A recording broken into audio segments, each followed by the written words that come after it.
They've never done this experiment on themselves. The lab rat.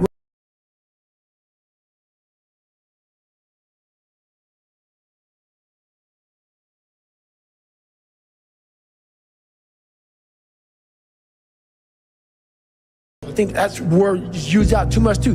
There's so much in you that God or wherever the hell you believe in, or if you're an atheist, in you that you have not unlocked, that you walk around with this gorgeous wife or a great husband and all this money. You're like, God, I feel like I'm missing something. Yeah, because it's about 75% of you is still fucking in there. Still chained up because you just didn't want to find your willpower. Didn't want to find your soul, your will, your heart, your determination, your guts, your courage. And what that looks like, it looks scary. Like your little scary lab I went in. Scary. To wake up every day and say, I'm stupid, but I want to figure out a way to be smarter. Versus saying, man, I just can't do that. So you limit this box. So your box becomes so small of things you can do. My box wasn't even a box. It was a fucking little pinhole. And then, through examining myself, getting some willpower, some courage, it became bigger than this table. But that's what we all do. That's why I wanted to come here today and talk to you about real shit. Why most people don't want to do that, build that willpower, is because it is scary. It unlocks a whole bunch of things about who you are and who you're not. And a lot of people don't want to go down that journey to discover who they are and who they're not. Because it's not a pretty journey. I mean, I've gone down it. It's not like I went down it once. I go down it all the time. And when you unlock that, and you can't just turn it off. Like people say, hey, well, how come you haven't retired yet? I built all this willpower. Do you think it's gonna let me just retire because my knees hurt? It's telling me every morning, I wake up like, man, my knees hurt, my legs hurt, my body hurts, but you can still run. So why aren't you running? If you can still run, there'll be a time when you can't lace them up anymore, but you can still run. So I still run. When the time comes I can't run, the body will say, you just can't run. But if I can still do something, that willpower that I have created, it makes me do it every fucking day. And that's what they don't get. What builds a human being is you start with the small building blocks. And before you know it, man, you become something that it doesn't even make sense to most people because it's just who you are now. That's why I can still run at 50 at 49 with broke down knees and broke down body. Because my body knows you still can. Therefore I do. Second you stop, the willpower is gone. You know why people connect with my book so well? For some reason, God put me in almost every fucked up situation on the planet Earth. So when I talk to people, it's not sugar-coated, because I'm not saying it from I was 175 pounds my whole life. I don't say much to those people. Maybe you're a piece of shit. Maybe you want to be nobody. Maybe you're happy exactly where you are in life, because obviously you are. Maybe you don't have the determination to be somebody better than who you are. And if you want to live with that, I'll support you in that. If you're good with being who you are, that every day you wake up and every day you smell like shit because you can't wash your body well, and your skin's messed up because your health's so bad, and you can't put your clothes on right, you need help with that. You need help, like when I was doing, I need help wiping my ass. That makes you feel good? Nothing I can say to you. If every day you wake up with this, see, people are haunted, but they obviously like horror films because they keep watching the same fucking movie. I don't like horror films. A lot of people like horror films. So I don't say much to them. I say exactly what I said to you, right there. Because I was once you. I didn't like horror films, so I changed it. Some people are just, they become, like you said, it gets real small when you're lazy and you're fat. Your will, their will is so small that they don't have any, and you can't give it to them. There has to be something. This is what I'm talking about now, because this isn't a hack. This has to be in you. Something in you has to wake up. And usually the only person that can wake it up is you. Sometimes you can read a David Goggins book because I was all this shit and then a lot more of fucked up. But if you don't have a little flame, just barely, you're done. I can't light it for you. And that's the harsh reality of this life that I want to get across so fucking bad. You can watch me, you can watch you, you can watch fucking Rogan and Cameron Haynes, all these motherfuckers. You can go to Tony Robbins's fucking bullshit, do all this shit. Do all this shit.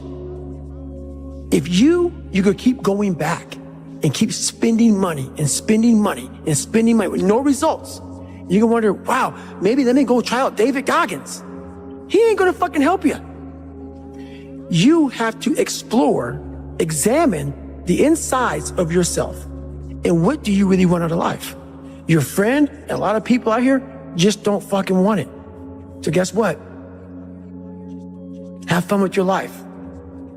Go from 3 to 350 to 400 to 450 to 500 because you don't want it. And that's the harsh reality. I can't give you shit. You can't give them shit. I can give you ideas. At the end of the day, when I was losing the weight, I had to miserably wake up every morning in the cold because it was Indiana, November when it started. I was miserable. This is your new life. Take it or leave it. There's no happiness about it. There's no peace behind it. It sucks. It just fucking sucks. And that's the one thing, if I could teach anybody anything, it just fucking sucks. And it's going to continue to suck. And then one day you'll get to a special part in your life that it might get a little bit better. But to lose the weight you had to lose, my friend, sorry, it's going to suck every fucking day. Because then when you're 300 pounds, you're going to go out to lose weight, you could probably get injured. So then you got to work on the injury, and then you get even more depressed. This is what I went through. And then you're hungry because now you're depressed. It's just a vicious cycle. And if you're not strong mentally and you have no willpower, you're going to continue falling back in this hole versus the man that sits back and goes, all right, motherfucker. This is why I cuss, because this is what is in me. This is what it took for me to be me. Sorry. It didn't take, hey, okay, we're going to do this today. No, this fucking really sucks. This is real, dude. This is real. And every day, I'm set back. I'm set back. I'm set back. I'm set back. So this is what I would tell your boy. This is exactly what I tell him. Every day you wake up, you're going to probably be set back for the first 4 weeks before you lose to significant weight because of the mind is going to be fucking with you the whole time. There's no dopamine. There's no dopamine in there at 300 pounds. You got nothing. Your hormones are shot. You have to envision something that is more powerful than you. Something has to get you out of bed. And you have to create it. It has to be false. Because you're not it. You're a fat piece of shit. And that's the reality of it. So you have to create a false reality to live in that just to get to work on yourself. That's the reality.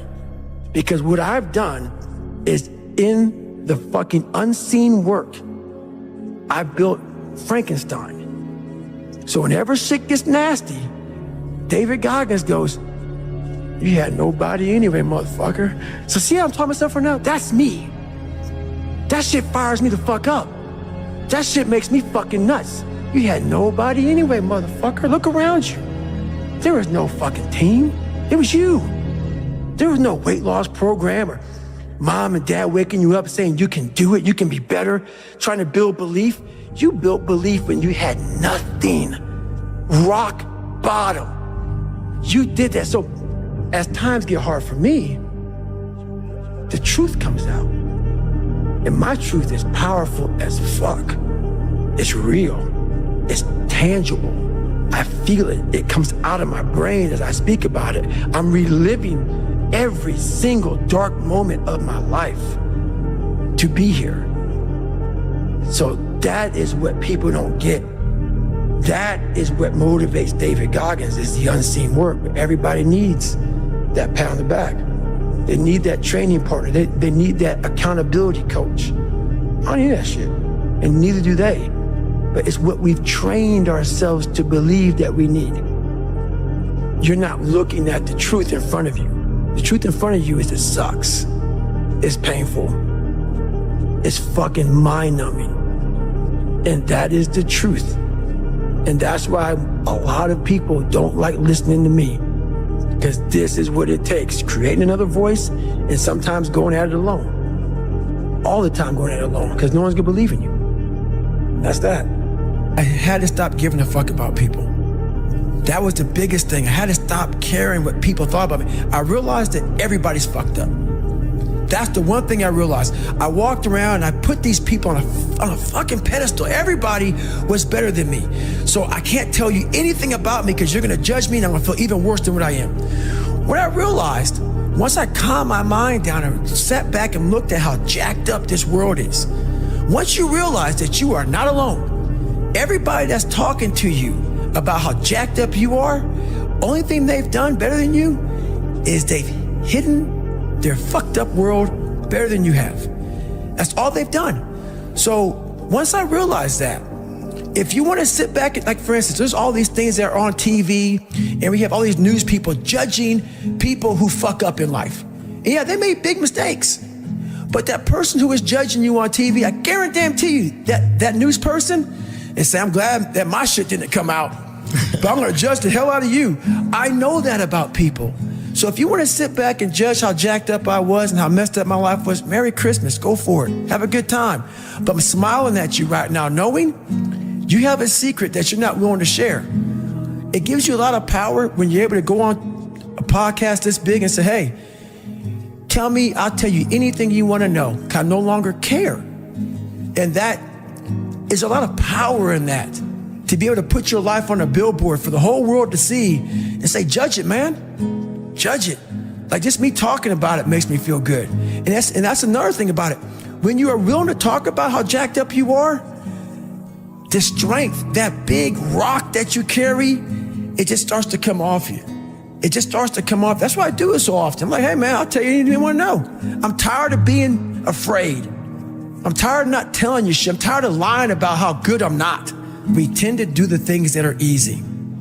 And that is, it builds no mental toughness. It builds no mental hardening. It builds nothing. When you work out, working out is where you can build that the fastest. Because it's a constant, it gives you instant feedback. Yeah, you may not lose the weight you want to real fast, but the discipline it takes, it transfers over to all aspects of your life. It's not, people don't, man, why are you always working out? Stop looking at it that way. This is the foundation of life. When you look in the mirror, every morning we all look in the mirror to get ready to go to work, to go anywhere. The first thing you see is your reflection.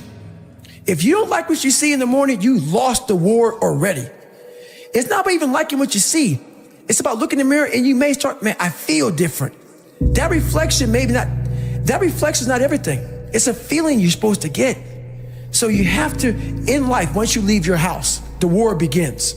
In your house, you have some control. And that reflection in that mirror, you have to control that reflection in the mirror. That's how you start your day. If you leave your house feeling like, okay, I can fight. I've established the mentality to fight. And all that comes from working out. It's not just from, you can't find that in the office. There's a lot of them out there. But most of them are that way for one big reason. They can't see themselves doing it. They can't see themselves doing it. It's one big reason. The other reason is a lot of it is jealousy. When you set these humongous fucking goals and they see that you're getting at it, let's say, for instance, we have a family. Let's say we're all a big family here. All three of us, all four of us are a big family. And every fucking morning I'm getting up training for a 200-mile run. And you see me get up at 4 o'clock in the morning and all you fuckers are sleeping. And by the time I get done running my 30, I come home just getting up. How are you gonna feel about yourself? A lot of times when you're an overachiever and you have people, that's what I talk about the mediocrity thing. A lot of our family members, a lot of our friends, they're mediocre. There's always those couple of guys who are uncommon, who wanna be better. But you make that mediocre motherfucker feel like shit. Whether it's your mom, your dad, whoever. You make him feel horrible. I've been there. I'm speaking from experience. When you get somebody around you, man, who's trying to be better and you don't have the drive that they have, It's a constant reminder of how fucked up you are.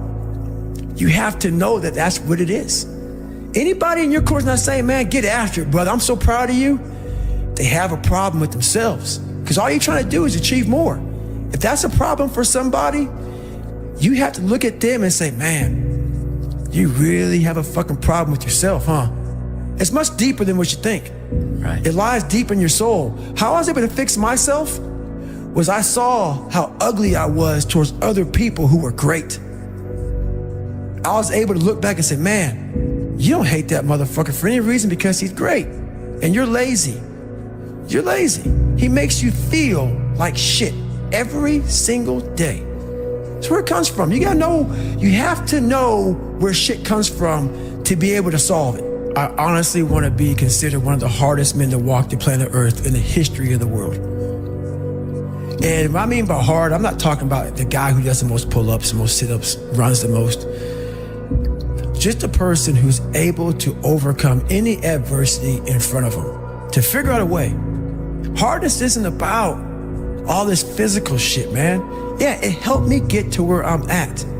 But all I was doing in the whole process, the process wasn't to be ripped, it wasn't to walk around with my shirt off. That wasn't it. I knew through the physical challenges, through the physical suffering, my mind was getting stronger. I was literally doing that for a reason. I had a weak mind. All the rest just happened to come with it. I was trying to strengthen the mind to handle all the judgment that's passed on me, perceived and not. Sometimes you make it up in your own head. You know, I just want to be able to handle all of that, everything, physical, mental. I want to be perceived as that, like an old school barbarian, an old school guy that's like, God, dog, man, nothing can hurt the guy, which is why the book is titled, Can't Hurt Me. I want people to have that mantra in their life. Take that with you. Take it everywhere you go in life. And if you believe that and you work towards that, callous in your mind, strengthen yourself, can't hurt me is strong. In any situation, like when I was in Buzz, they beat the shit out of you. I'd be the first one to get up and say, can't hurt me, motherfucker. And they were beating the hell out of me. But you say that enough to you. False motivation becomes fucking real motivation after a while. I realized is I'm not a cookie cutter type of guy. Right. I'm not here to take your money. I'm here to help you. If you're coming in to work with a guy like me, who knows that you have to have thick skin to get better, you have to call yourself out. If you're fat and you're fucked up, I want to hear that. I don't want to hear you tap dancing around shit. So I don't take on many clients because when you work with me, we're going to get to the root of the fucking problem. And a lot of people don't want to go there. They don't want to talk about their childhood. They don't want to talk about their past. They want to get to the root of the problem, and then they go, why am I not getting better? Because there's a lot of shit in there you haven't dealt with, brother. You know, people go to the gym, like for instance, going through any kind of special operations school. These people go to the gym, they get big, they get jacked, they can run fast, all that shit. But the only thing they're doing is they're coding over the mind. All you're doing is building a bigger, stronger quitter. Your mind hasn't gotten any stronger because you haven't gone back in there and dealt with shit. So the second adversity comes, like, my God, I'm so fucking fit. What's wrong? Your mind is still soft. So I work on the mind. It's hard for me to respect people who are able to come into that world and leave. Sure. This is a fucking lifestyle, man. Like, and people wonder, why am I not achieving more? It's because all of us, once we achieve something, we celebrate for a long years fucking time. And we wonder, why don't I have drive anymore? Where's it all at? If you don't develop a routine of suffering, and suffering is not like go out and kill yourself every day. It's being uncomfortable. Yeah. That keeps you hungry every day. If you live in your victories for so long and say, I'm going to go challenge myself for 30 days or for 2 weeks or run this one marathon. And it ends, I did one marathon. Okay. That's why it leaves you.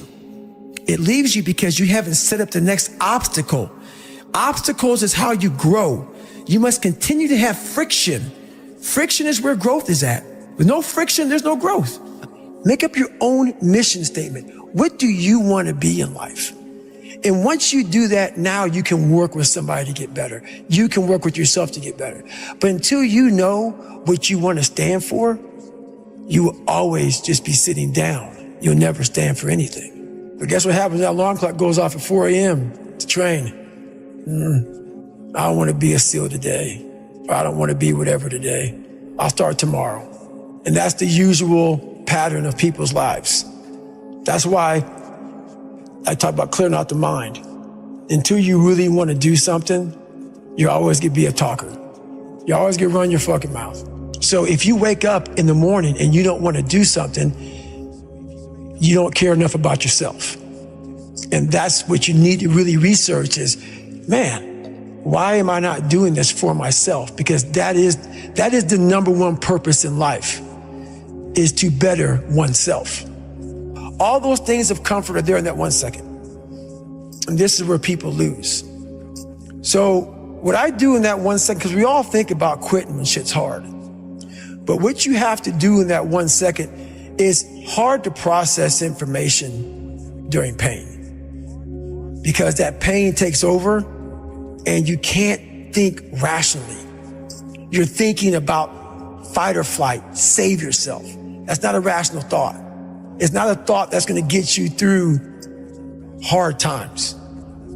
Most people fail that 1 second. So what happens, what I do in that 1 second, and there's a bigger process to all this, but in that 1 second, I physically stayed in that water.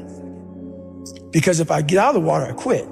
So I physically stay in the water, but mentally, I'm on the fucking beach with the fucking instructors. And the instructors, it's cold outside, so they got these parkas on. They got their cup of fucking Joe, and they're warm because they've already been through it. So now it's your turn to go through it. So mentally, I get back with them. I'm still in the water physically, but mentally, I'm back with them. I'm chilling. I got my parka on, and now I'm thinking logically because I'm warm now. Mentally, I'm warm. I've taken that 1 second. Let's not quit yet, Goggins. Let's fucking think about your options. Where are you going to end up if you quit this shit? Where are you going to go? What are you going to say to yourself? Because you know you're going to get warm. The second you get out of this water, you can take a shower and you could be warm. And in 5 days, you could be out. So I start thinking logically.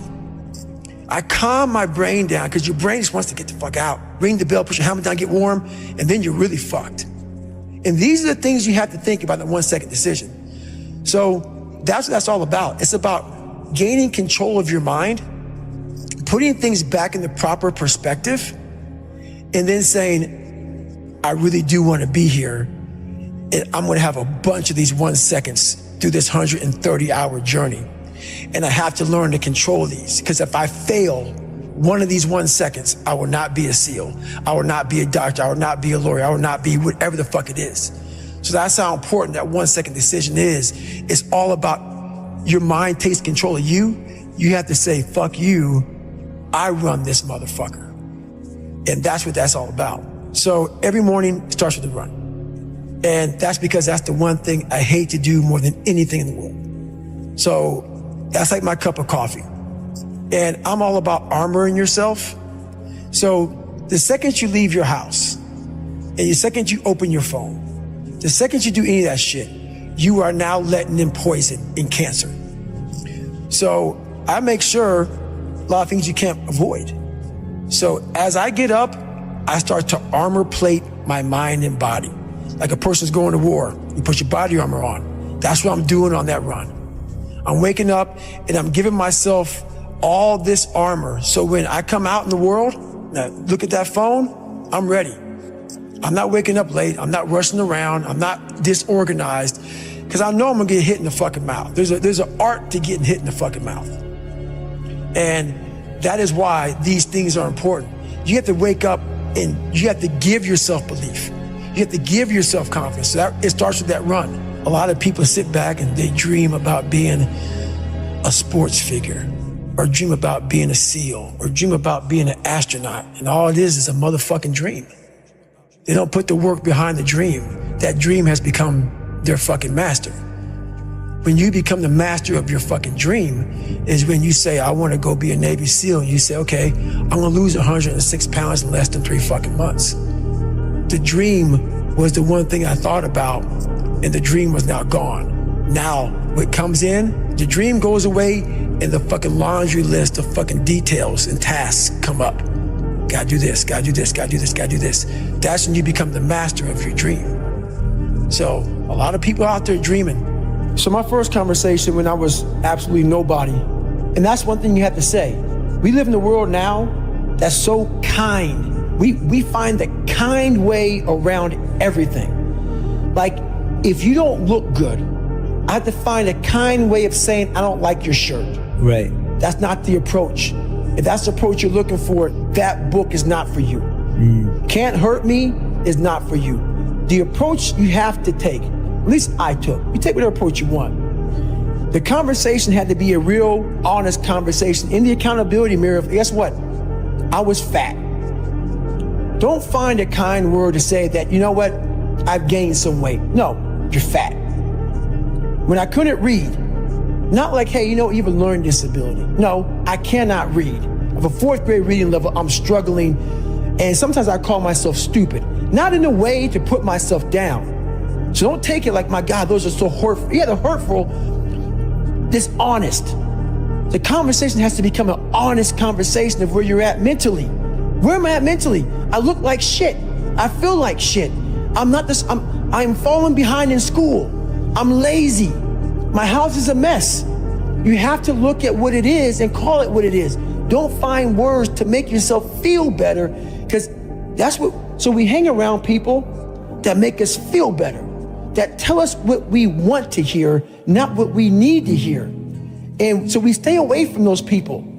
And we stay away from those people, like our internal dialogue becomes that kind, it's okay, it's not okay.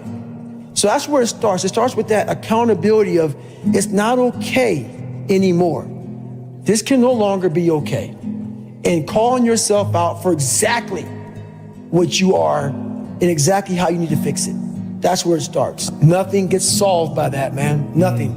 And if you look at America right now, and I won't get off on this, nothing is getting solved because there's so much racism. There's so many things, and that's just one of them. We can't talk about anything. We are skirting all these conversations because if I say this, I'm going to offend a black person or a white person or a Jewish person or a gay or lesbian person. We skirt around the daggone problem. So we can't fix shit. Everything is like, well, if I say this on TV, I'm going to lose my dad. We have to say it. We have to break the barriers within our minds, within the world. And it starts with yourself. It starts with yourself. You got to break the barriers down within yourself and just go there. You got to go to yourself. So think about it. When I say suffering, people cringe. People, that's the one word, whenever I post about it, people cringe. It's not about suffering and how people may look at suffering. Like you have to just go to a place that just every day of your life is suffering. You have to tap into suffering every day of your life because we have so much scarring that we have to clean up. You have to look at suffering as almost like I look at failure. To succeed, you must fail. In failure and in suffering, all the answers are in there. All the answers to all the test questions. The test is your life. All the answers are in there. You don't have to live in suffering and pain and failure all the time. You have to learn, I need to visit it. Like people hate working out. You're only gonna visit working out maybe an hour a day. 23 other hours of the day, you're not in it. But how you become in shape is you must visit suffering, visit working out 1 hour a day. Visit suffering 1 hour a day. Visit your past failures 1 hour a day. The relationship with it is the answers are in there. They are in there. Within the suffering, go in there, and I call it the live autopsy. The live autopsy. How you find out someone died? They crack you open after you're dead. How you can live is do it while you're alive. Go back in your brain, crack it open while you're alive. Don't wait until you're fucking dead to figure out why you died. Do it while you are living. Go in there, go into the suffering, go into the pain of your life and say, why did this suck for me so bad? Why am I afraid of all this stuff? Why have I shut down the whole world? I guarantee I'll tell you why you shut down the whole world. It's in these nooks of the suffering within your brain, in the scarring, are all the answers to why you are on the couch feeling sorry for yourself. They lie within the scars. Visit them for at least an hour a day, study them, and then you'll find out more about yourself. You will then grow. So don't look at it as every day I suffer. Go into it an hour a day. Learn from yourself, learn from life, learn from your failures, learn from your insecurities, learn from your self-doubt. Don't just say, I'm afraid to jump off an airplane. What makes you afraid of it? Study it. That's why I studied my mind. Why I became so powerful in the mind is because I realized I was weak. So instead of running away from the mind, I dove into it and said, what is making me weak? Oh, this makes sense. I came from hell. I came from a place that beat me down to nothing, which is why I'm afraid. All this makes sense. So systematically, one by one, I went back and met every single person in my mind, every situation. There's a lot of cookie cutter shit out here in this world. Oh, discipline, wake up early, take a cold shower, fuck this, fuck that, whatever. It's all fucking bullshit. It's not. But what they don't teach you within the cookie cutter is like our minds are like a fucking garage. And the garage, if you open a garage and it's all cluttered up, it's all fucked up, you can't put your car in there. You got fucking boats and you got fucking kids' toys and shit everywhere. But if you organize that fucking garage and you put everything in its rightful spot, you can pull that car in there. You can put 2 cars in there. You can put bikes in there. And that's like with the mind. People talk about discipline and fucking determination and fucking, repetitions and all this shit. Consistency. Why people fall off the wagon so often is because their mind is full of shit. There's no room in that mind for discipline. There's no room for consistency. They may do it once or twice, but then the mind takes over and that cluttered fucking garage comes in. And then it's like a circuit breaker, man. A circuit breaker just overloads and it fucking sparks. And our minds, that's our mind, man. It's like a fucking circuit breaker that has so much shit in it, you keep on loading it, you can't put any more into it. So I talk about it in there, man, so much about clearing space in your fucking mind so then you have room for all those discipline, waking up early, taking those, because they do mean something. But we don't get to that fucking dark matter that is keeping you from clearing out that mental garage. You're looking at the fucking, I gotta take care of the kids' schedule's all fucked up, my husband, my wife, I'm going by McDonald's to get this, and I'm rushing my schedule. Everything's just fucked. I wish I was doing this, but I'm doing that. That's it. And that and this. I want a raise, but I can't get one. That's it. My boss is an asshole. Where's greatness in that, man? Yeah. You can't fit discipline into that. You can't fit structure. You can't fit consistency. You can't fit the grind. And then when you try, it just gets fucking overrun by the fucking clutter in your fucked up mental garage. People have talent. People have a lot of talent. And this is going beyond your talent. So when there's no more talent, what happens to you? Most people quit. People only go to their talent level. And once their talent level is gone, it becomes a mental game. That the whole mental game sets in then. And most people can only perform to their talent. And they realize, man, why am I always messing up right here? Why is this like my big hurdle? It's because you're performing to your talent. And then after that, your mind has nothing for you. Nothing for you. I see fighters, I see runners, I see people who they're great, but they get to the edge of their talent, and it's like, fuck, man, what's up? Because you're now at the point now where your talent ain't gonna do shit for you, my friend. Now it's the mental game. And that's where people get lost in life, get lost in that next level. And that next level is found for me in the things that I do. I'm just misunderstood. I got to a point, I'd be running, I was like, okay, man, we could do 10 miles today. I get to 10 miles, like, oh no, motherfucker.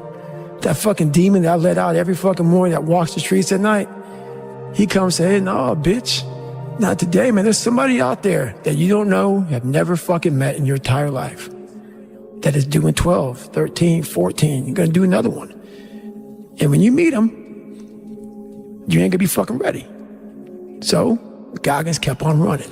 At one time, I was running by a graveyard when I was fucking just trying to become, I was fat. And I ran by a graveyard and I looked out there and I have all these epiphanies, man. I have all these fucking moments of it's crazy, man, of just thought. Cause I'm always by myself. I'm always in deep fucking thought about how to be better. And I look out there, I'm like, man, I wonder how many of you motherfuckers in there fucking just are so upset with how you lived your life and fucking just regret how you lived it. And I'm running a 300-pound man thinking, man, don't fucking die like this, bro. Don't die like this. So people wonder where this shit comes from me. It comes from such deep thought of trying to see what this is all about. What is this life all about? What am I all about? Why am I here? You know, I had to find purpose. And my suffering, it had a purpose. I see these older guys who are still fucking grinding hard. People ask about father time. Yeah. Father time doesn't get you, man. It's father fatigue. It's father fatigue, man. Like I see these guys who have been in sports for a long time, fighting of basketball, football, whatever it is. Yeah. And it's that grind. It's that everyday waking up grind. It's not father time, man. It's the fact that, you know, I gotta go do it again. Yes. I gotta do it again. So a lot of these guys are fighting father fatigue and they're doing a good job of doing it. The things I don't enjoy that I still do, that's where growth is at. And that's, for me, the only place growth is at is in that very uncomfortable, in that uncomfortable zone. Yeah. So I have to visit it every single day. There may be some days I get up with poopy pants and I'm like, you know what, man? Fuck this, man. Like, what am I training for? Yeah. I have no race on the docket. Why am I having this such a structured life? Why? And I'm like, you know what? I'm good. I'm done. I retire every day. Yeah. I'm done with this shit. And I sit around and I say, okay. And then this is my thought process. So you want to be normal. So you just want to be like everybody else that roams the world, not knowing the power that's in them. Being fine with being mediocre. You want to go back to who you were, huh, David? I'm like, fuck that, man. And you have that conversation with yourself every day? Not every day, it's those bad days. Yeah. It's those bad days. I see a whole bunch of people walking around out here who have no idea how talented they truly are. And I'm talking about talent, like some God-given ability. Talent that sometimes you have to hone, you have to work on, and you have to harness yourself. You have to go to a different focus. The focus has to be so heightened that very few people, they even understand that, but they have it in them. They have it in them to go there, but you have to go to a place of fear, of suffering, of pain, of doubt. And that's when your mind, if it knows it's not gonna quit, it opens up. And once it opens up, that's my 40% rule. Once you can open your mind up when it knows it's not gonna quit, it finds more. It finds more focus, it finds more power, it finds more drive. And that's what gets you through the 31 miles. That's what gets him so hyper-focused on that one little nodule to put his finger on. And that's what you find in those moments. But without those moments, you don't know what you're capable of because you're living a very structured life without risk. I'm gonna explain this to you. I had big dreams. A lot of us have big dreams, big goals. And when you have goals that are maybe outside your reach, you have to know that getting to that goal, you're gonna have a lot of bad days, a lot of setbacks. So like when I was losing 106 pounds in 3 months, the first 2 months or first 2 weeks, it's like I was gaining weight. You know, I would lose a pound, gain 2. So I was just failing. I kept failing and kept failing and kept failing. So I had to teach myself how to fail right. And what that means is when I fail, I can't spend much time in that fail zone. I have to be able to get up and get after the next day just as fast. Because my goals were to be a Navy SEAL. I don't have time to stay here and feel bad for myself for weeks and months and years because I'll lose that time. So the big thing is know that if you have big goals and big dreams, along the way, failure is going to happen. So how fast do you get up from that? And you got to teach yourself that. But the biggest key to success in anything you do is you got to have an unlimited supply of fucking fuck you. This drive and passion, and it may come from nothing. Like for me, there was no passion, no drive, no nothing. But I had this fire that I'm gonna be somebody.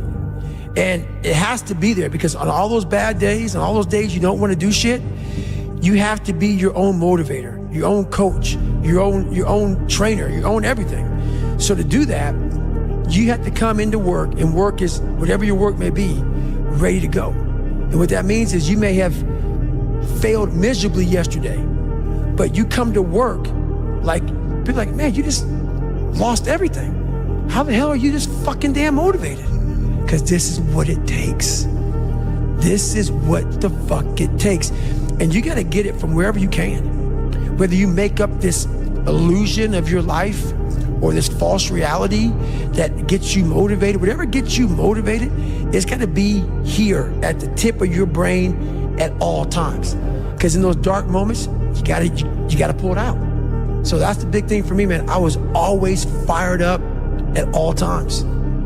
There's people in these different, programs that do it for 30 days. Right. And there's a lot of programs that are 30 days. And 30-day programs are good, but it's kind of a hack. Because while they say it takes 3 weeks to develop a habit or it's always this hacky shit. I'm gonna tell you right now, 30 days ain't gonna do shit for you. The permanent, you wanna make it permanent. Permanent, you start talking about a year, 18 months, 2 years, that's a sacrifice. And when you commit yourself to something for a year, you're not gonna say, oh, I'm gonna let that go. Because in your mind, you have it clear as day. That year took a lot out of me. That year built me. That year started to scrape away all that scar tissue, started to clean me up. 30 days doesn't clean shit up. 30 days just kind of covers up, put a blanket over it. It's like putting a rug over it. A year, it cleans you up nicely, man. Whatever your problem is, if you can dedicate yourself for a year to something, you could be a changed person. What it was, my first question was, okay, what are you willing to give up? What are you willing to sacrifice? What are you willing to forgo? Because a lot of people, like this guy came in one time, I was a trainer, and he goes, man, I can stop doing anything but my frappuccinos. I go, fucking leave. Because I'm looking for that person like me. People, it's hard for people to understand how I lost 106 pounds in less than 3 months. I sat down at the table and I said to myself, what are you willing to give up? Everything. And when people come to me with that kind of mindset, I can work with you. When you are willing to strip yourself down to nothing and give everything, that's who I want to work with. Because now I can mold you into exactly who you want to be. When you put these restrictions up, and that's why my first question is, how bad do you want this? If it's as bad as you want to live or breathe or sleep, whatever the hell it may be, I can work with you. But a lot of people, most people don't want it that badly, which is why they always ask the question, man, how did you get to where you are? You know how to do it. You know exactly how to be you or how to be me. You don't want to do it. So I can't make you do it, and nor do I have the time or energy to force you into that place that I know you have to be to do it. There's no luck in this game, man. There may be a little bit of luck, but the luck happens after you bust your ass and you put yourself in that lucky situation. Luck doesn't happen. You put yourself in that situation where luck might fucking happen. And that's what people don't know. But to get there, luck ain't gonna happen. You have to put yourself in that situation, man. They have already put their cap on their success in life. And that's why most people aren't sitting where you're sitting or sitting where I'm sitting. You never capped yourself. You might have, and if you did, you took it off. 100%. People cap themselves. They look at somebody, and because their mind can't imagine it, they then start talking shit. He has to be doing this, or he has to be doing that. There has to be some trick. There has to be some potion. This is bullshit. No, it's because you cannot allow your mind to open up for the possibility of it can be done, which is why you being people are where they are today. Yeah. Because you shackled your mind to have limits. And everybody has a limit, but find it first. And that's the one thing I'll say right now to people listening to this. A real person, a real alpha, a real go-getter, they ain't saying shit about nobody. Correct. That's why you will never, ever hear me dropping somebody's name, running my mouth about somebody. I don't know what you went through. I don't know what you're going through. I didn't wear the shoes you wore when you were a kid. I didn't grow up in your fucked up house. I didn't have your fucked up family. I don't know shit about you. So guess what I do? Shut the fuck up. Because real men don't say shit. Because first of all, we're too busy trying to grind and be better. Correct. Second of all, unless we know what we know, we shut our fucking mouths. But nowadays, there's not many real men who live by that creed of like, you know, if you're on social media running your fucking mouth and shit, you're just a bitch. Correct. You're honestly, and that's not me trying to be some after school special shit. You really are a bitch. Real men ain't doing it. Real men don't care about that gossipy bullshit. Get to work, man. Right. That's it. So the mind has a governor, like a car. If you're driving a car and the car has a governor on it, the car may say 130 miles an hour, but the governor's set for 91. Once that governor sets in, you get to 91, that car starts doing this. The car wants to go. The car wants to go, but that fucking factory said, we're not going past 91. We have a factory, a nice governor in our brain, and it's a survival mechanism. It protects us from pain and suffering. The second we feel that shit, our mind says, oh no, this isn't fun. We should back off. We should sit down, find something more comfortable. And there's something about the mind. The mind has the tactical advantage over you at all times. At all times of your life, the mind has a tactical advantage over you. Why is that? It knows what you're afraid of. It knows your insecurities. It knows your deep, dark lies. And it starts to push you away from that shit. It pushes you in a direction that is comfortable. The mind controls everything. So what I realized was that when I was growing up and I was 300 pounds and I got all fat and I got all insecure, I realized that my mind kept taking me in this direction. When things got uncomfortable for me, when I was facing my insecurities, I was facing my fears, my mind said, oh no, we have the tactical advantage. We need to get you, separate you from this feeling over your life. It's all about feelings. We want the happy feeling. We don't want that feeling of this sucks. Why am I here? And you don't have any, so you can't answer those questions, so you leave. I started realizing that if in that moment, you can answer those fucked up questions and you are now in charge of your brain versus your brain ruling you, that's where all that stuff comes from. So the 40% rule is all of that. You get to 40%, your brain says, we're done. Let's roll, man. This is starting to get painful. This is uncomfortable. So you sit down. You have to figure out ways, and everybody's different. That's how the book kind of talks about, like we all have these things about, 5 steps to this and 4 steps to this. It's a lot more than that. That's all bullshit. It's a practice that you have to, it's a habit. So if you know that at 40%, I'm feeling pain. At 40%, I'm feeling pain. That's where the 40% rule kicks in. Now it starts. Okay, I'm feeling pain. My mind's saying all this shit to me. It's saying, get out of here, run, flee. The fight or flight kicks in. Okay, we're done. We're not good enough. It starts telling you all these things. You start to believe it because the mind controls all. This is the time where you have to gain control back of your mind.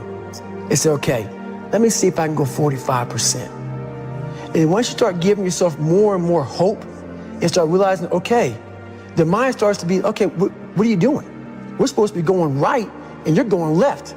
You start then controlling your mind. Start finding more in yourself. And then it goes from 40% to a lot further than that. But that's the start of it though. Get to the spot where your mind is saying stop. Wherever that is, you gotta get there first. And then that's when that shit starts to work for you. You gotta control yourself in that moment. You have to face that in that dark room. In that dark room is who you are. But in that dark room is where you have to create another human being that walks out of that dark room to face who you are. That's the only way you're gonna get over all those things. You have to create someone else. Not like you have 2 different personalities. It is you. but you have to find strength. And that visualization of almost me cracking out Goggins, like almost like that Superman cape, like I'm coming out a different person, a person that doesn't give a fuck about anything, who doesn't care about being judged, who knows I'm weak, who knows I'm afraid, who says, whatever you think about me, take it, whatever, I'm here. That's Goggins. In the dark room, you face yourself, you realize you want to be better, you realize you don't want to be this weak, insecure person in the world who has all these problems that we all have. We all have. Social media is a great platform to tell you who we want to be, not who we are. So that's where that dark room is. You have to first be uncomfortable with how you feel about yourself. With that voice that a lot of us like to run away from, we all have it. We all have that voice that say, hey man, you know, you're kind of wimping out right now. You're kind of being a little punk right now. But a lot of us say, okay, that's okay. It's okay to tell these little white lies to ourselves. So we first have to face the real you. The real me is David Goggins. The real me is a guy looking at you right now saying, I don't want to fucking be on this show right now because I used to stutter as a kid. And I'm afraid of that. I'm afraid that here in a second, I'm going to start fucking stammering and stuttering and the whole world's going to know that I have all these issues. But that's when I see right now, okay, Goggins, you got to go on this fucking show. That's Goggins. Goggins is saying, okay, David Goggins, you're a punk. Life made you this way. We can't live like this. We can't live in fear. We can't live in judgment. We can't be afraid of what the fuck people right now are looking at me saying about me. We cannot be afraid of that. That's Goggins. Goggins saying, fuck all of you who don't like me, who don't want to, and that person then comes in. But you have to be David Goggins and say, man, I'm afraid of this. I'm fucked up here. Life made me this way here. I stutter. I have these issues with reading and writing and I'm fat and I'm insecure. You have to face that in that dark room. In that dark room is who you are. I didn't teach myself victory first. I taught myself how to fail. When you're 300 pounds and you can't read and write and you're fucked up, you know how many times you're gonna fucking fail on that process? So if you don't know how to fail, there is no victory. Most of this generation quits the second they get talked to. You did this wrong, or they get yelled at. It's so easy to be great nowadays because everybody else most people are weak.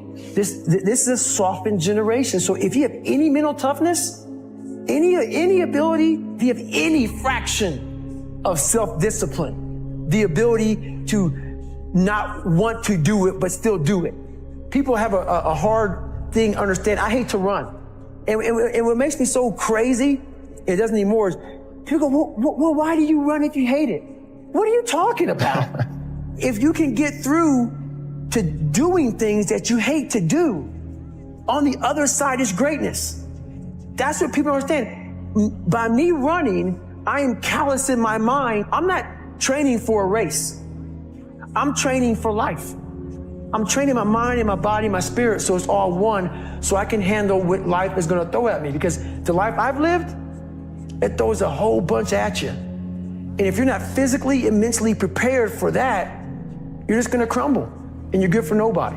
Tighten up, people. It's okay. What are you going to do now? They don't own your life. All these insecure people putting their insecurities on you, you gotta flush it out. You gotta just be whoever the hell God or whatever the hell you believe in. If you believe in nothing but yourself, I don't care what it is. You gotta take everything and throw it away.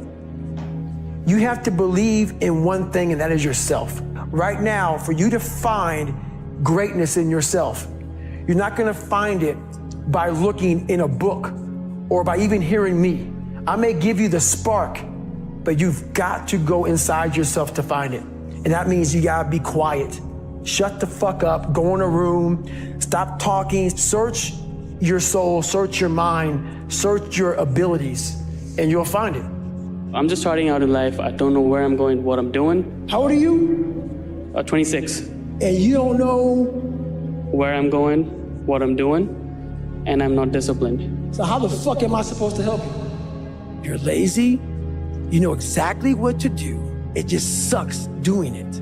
Everybody's looking for mental toughness. Yeah. Every athlete, everybody in the world is looking for mental toughness. The only way you gain mental toughness is to do things you're not happy doing. If you continue doing things that you're satisfied and that make you happy, you're not getting stronger. you're staying where you're at. Either you're getting better or you're getting worse. You're not staying the same. So what are you doing today? Doing the same thing I was doing last year and last month and last week. I'm continually to look in the mirror, look at the reflection. It's called the accountability mirror. What have I done today to improve David Goggins? The accountability mirror is something that I kind of came up with in high school. Like I said, I started shaving my head when I was 16. And I got caught up in trying to impress so many people because no one liked me. So I developed so many different identities. When you look in the mirror, that's the one person you can't lie to. So every morning I would shave my head thinking, God, I would reflect back on some of the lies I may have told somebody or some of the ways I acted that I didn't feel comfortable doing. I was trying to make other people like me. How pathetic is that? We all have that voice that say, hey man, you know, you're kind of wimping out right now. You're kind of being a little punk right now. But I would say, okay, that's okay. It's okay to tell these little white lies to ourselves. So we first have to face the real you. The real me is David Goggins. The real me is the guy looking at you right now saying, I don't want to fucking be on this show right now because I used to stutter as a kid and I'm afraid of that. But that's when I see right now, okay, Goggins, you got to go on this fucking show. That's Goggins. Goggins is saying, okay, David Goggins, you're a punk. Life made you this way. We can't live like this. We can't live in fear. We can't live in judgment. We can't be afraid of what the fuck people right now are looking at me saying about me. You have to face that in that dark room. That's the only way you're gonna get over all those things. You have to create someone else. Human beings wanna show you the best side, and they wanna hide the worst side. For me, I'm gonna teach you how to be vulnerable, because that's the only way you fix yourself. Let's say it's a man up there or a woman, whatever, and they have a chart. And when you're born, they say David Goggins. They write the chart down because they can see everything. They know exactly where you're fucking supposed to be. You die, you go to so-called heaven. You arrive at heaven, I'm 300 pounds. I go up there and God looks at me and he shows me my chart. And my chart on there says you were supposed to be a Navy SEAL. You're supposed to weigh 185 pounds. I was supposed to live that life. And then you find out that the reason why, because we all think that if we pray on it, if we do this, if we do that, whatever, if we don't work, whatever, it's gonna magically happen for us. I believe that when I'm all said and done with, my whole job is to outwork the chart. Whatever the fucking chart says about me, the all-knowing power up there, I wanna get up there and say, him look at me and say, I know everything. I didn't fucking see this. I want to feel that. I want to get to the other end of this fucking world, and however I'm being judged, whoever's judging me, to look at me and say, I did not fucking know. I had you at 185, I had you at this, but all this other shit, I was riding as you were living it. I want to find more. All I can. And in that fucking sack of shit, you have to dive in that to find more. Because if you're not willing to go in there and face yourself, you're not gonna find anything. It's so easy to be great nowadays, my friend, because most people are weak. Most people don't want to go to that extra mile. Most people don't want to find that extra because it sucks. It's miserable. It's lonely. Do things you hate to do. Be uncomfortable every fucking day of your life. Roger that. I'm not the smartest kid in the world. Instead of somebody saying, oh no, you're smart. No, don't say that to yourself. I said to myself, no, I'm a dumb motherfucker. Okay, roger that. How you get smarter? Educate yourself. So the things that we run from the truth. So the only way I became successful was going towards the truth. As painful and as brutal as it is, it changed me. It allowed me to become, in my own right, who I am today. I believe that most human beings are only living at about 40% of their capability. Yo, who's gonna carry the boats and the logs? At all times of your life, the mind has a tactical advantage over you. Why is that? It knows what you're afraid of. It knows your insecurities. It knows your deep, dark lies. And it starts to push you away from that shit. You talk about that you were kind of, lonely by yourself. I was the same way. And that used to hurt me growing up. Now I fucking thrive in that shit. That's the only place to be. Something in you has to wake up. And usually the only person that can wake it up is you. But if you don't have a little flame, just barely, you're done.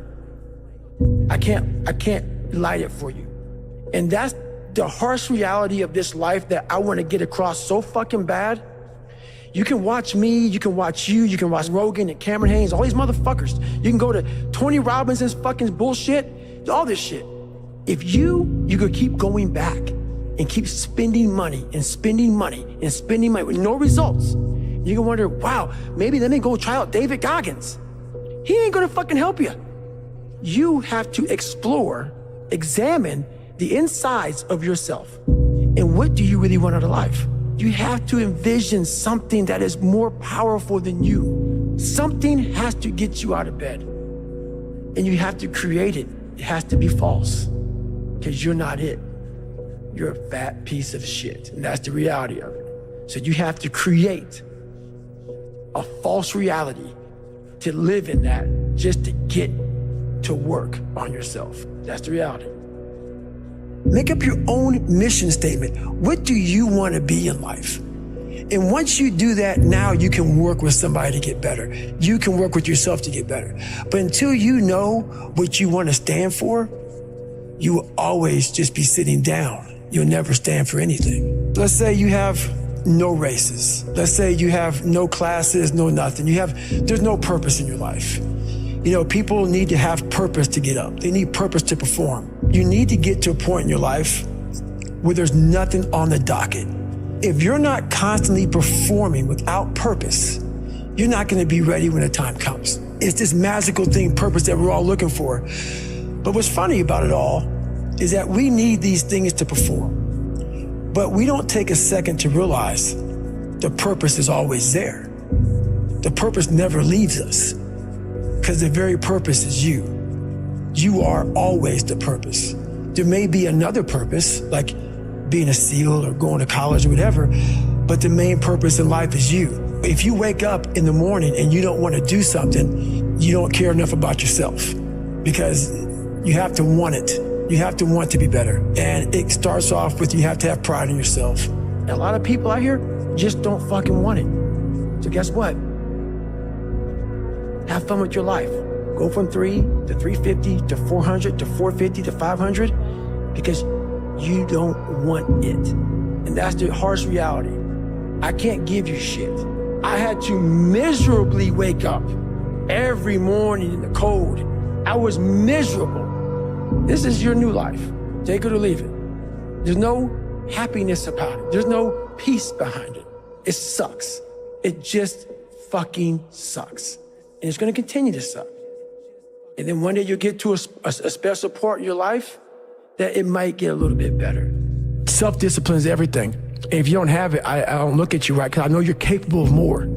It's not discipline so much for me. It's all on you. The self part is what's big, where you're going to fail and you're going to be in your head. You're going to be saying, I'm not good enough.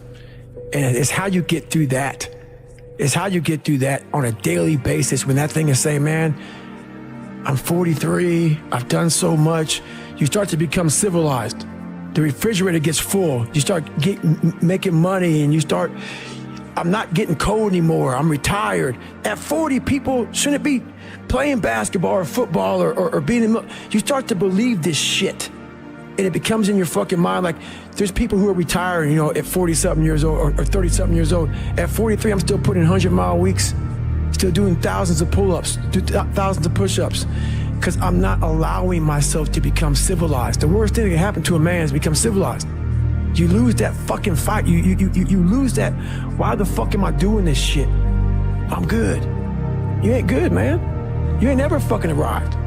And that's just my mentality. You may have more, but you never fucking arrive. You want to be uncommon amongst uncommon people.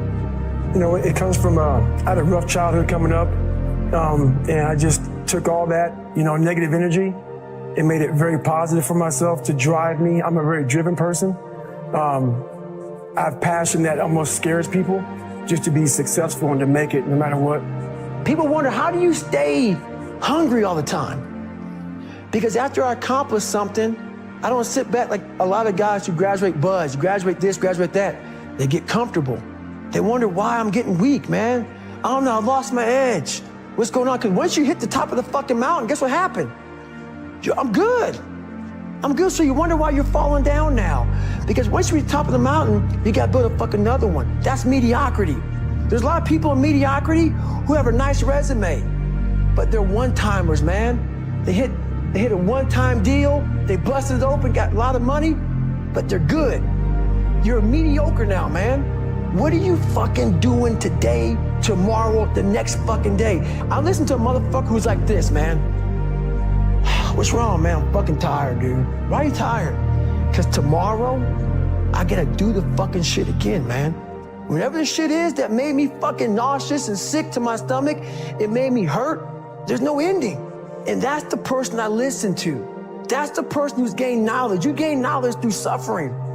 And on the other end of suffering is a world that very few have ever seen.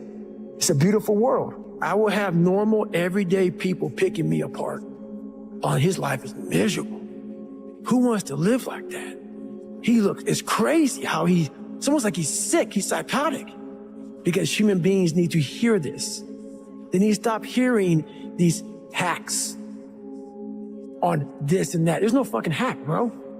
There's no fucking hack. Yeah, you may this and that and saunas and all this shit yeah, it's great. There is no fucking life hack. To grow that thing, how do you grow it? Do it, and do it, and do it, and do it. That's the hack. Let me teach you the real life, how it really is. The reason why you're a loser, and the reason why you're not fucking making it, and the reason why you're trying to go to I go to all these fucking conventions, speak all the fucking time. I look in the fucking audience, and these people sign up fucking every year to go to convention, thinking they're gonna learn something fucking different. What brings me joy and happiness is knowing how beautiful the mind is, and I'm one of the few people that didn't read about it, didn't experience it through some drug. I got to experience the beauty of true fucking willpower. True, fuck you, I'm gonna fail, I'm gonna fucking fail, and I will succeed. Just me talking about that gives me a feeling, I know what I did, and I don't need to travel somewhere or to have this or have that. I have it all here in my mind. And that is, when you finally get to that point for me, it's forever lasting peace. I could die right now on this show and I'll be happy, man. Sometimes life can really hijack your fucking mind. When that happens to you, you're all fucked up. Your goals, your ambitions, everything's out the fucking window. In life, we all go through different things. Sometimes your girlfriend or boyfriend breaks up with you. Guess what? Get the fuck over it. Maybe you failed a test in school. You worked your ass off. Guess what? You failed the fucking test. Get over it. Move past it. Learn to not let life hijack your brain. At work, you've been working your ass off for that new promotion. You don't fucking get it. Someone else does. Maybe they kiss better ass than you do. Guess what? Get over it. Life will hijack your mind if you let it. Don't allow all these things to make you a lesser person.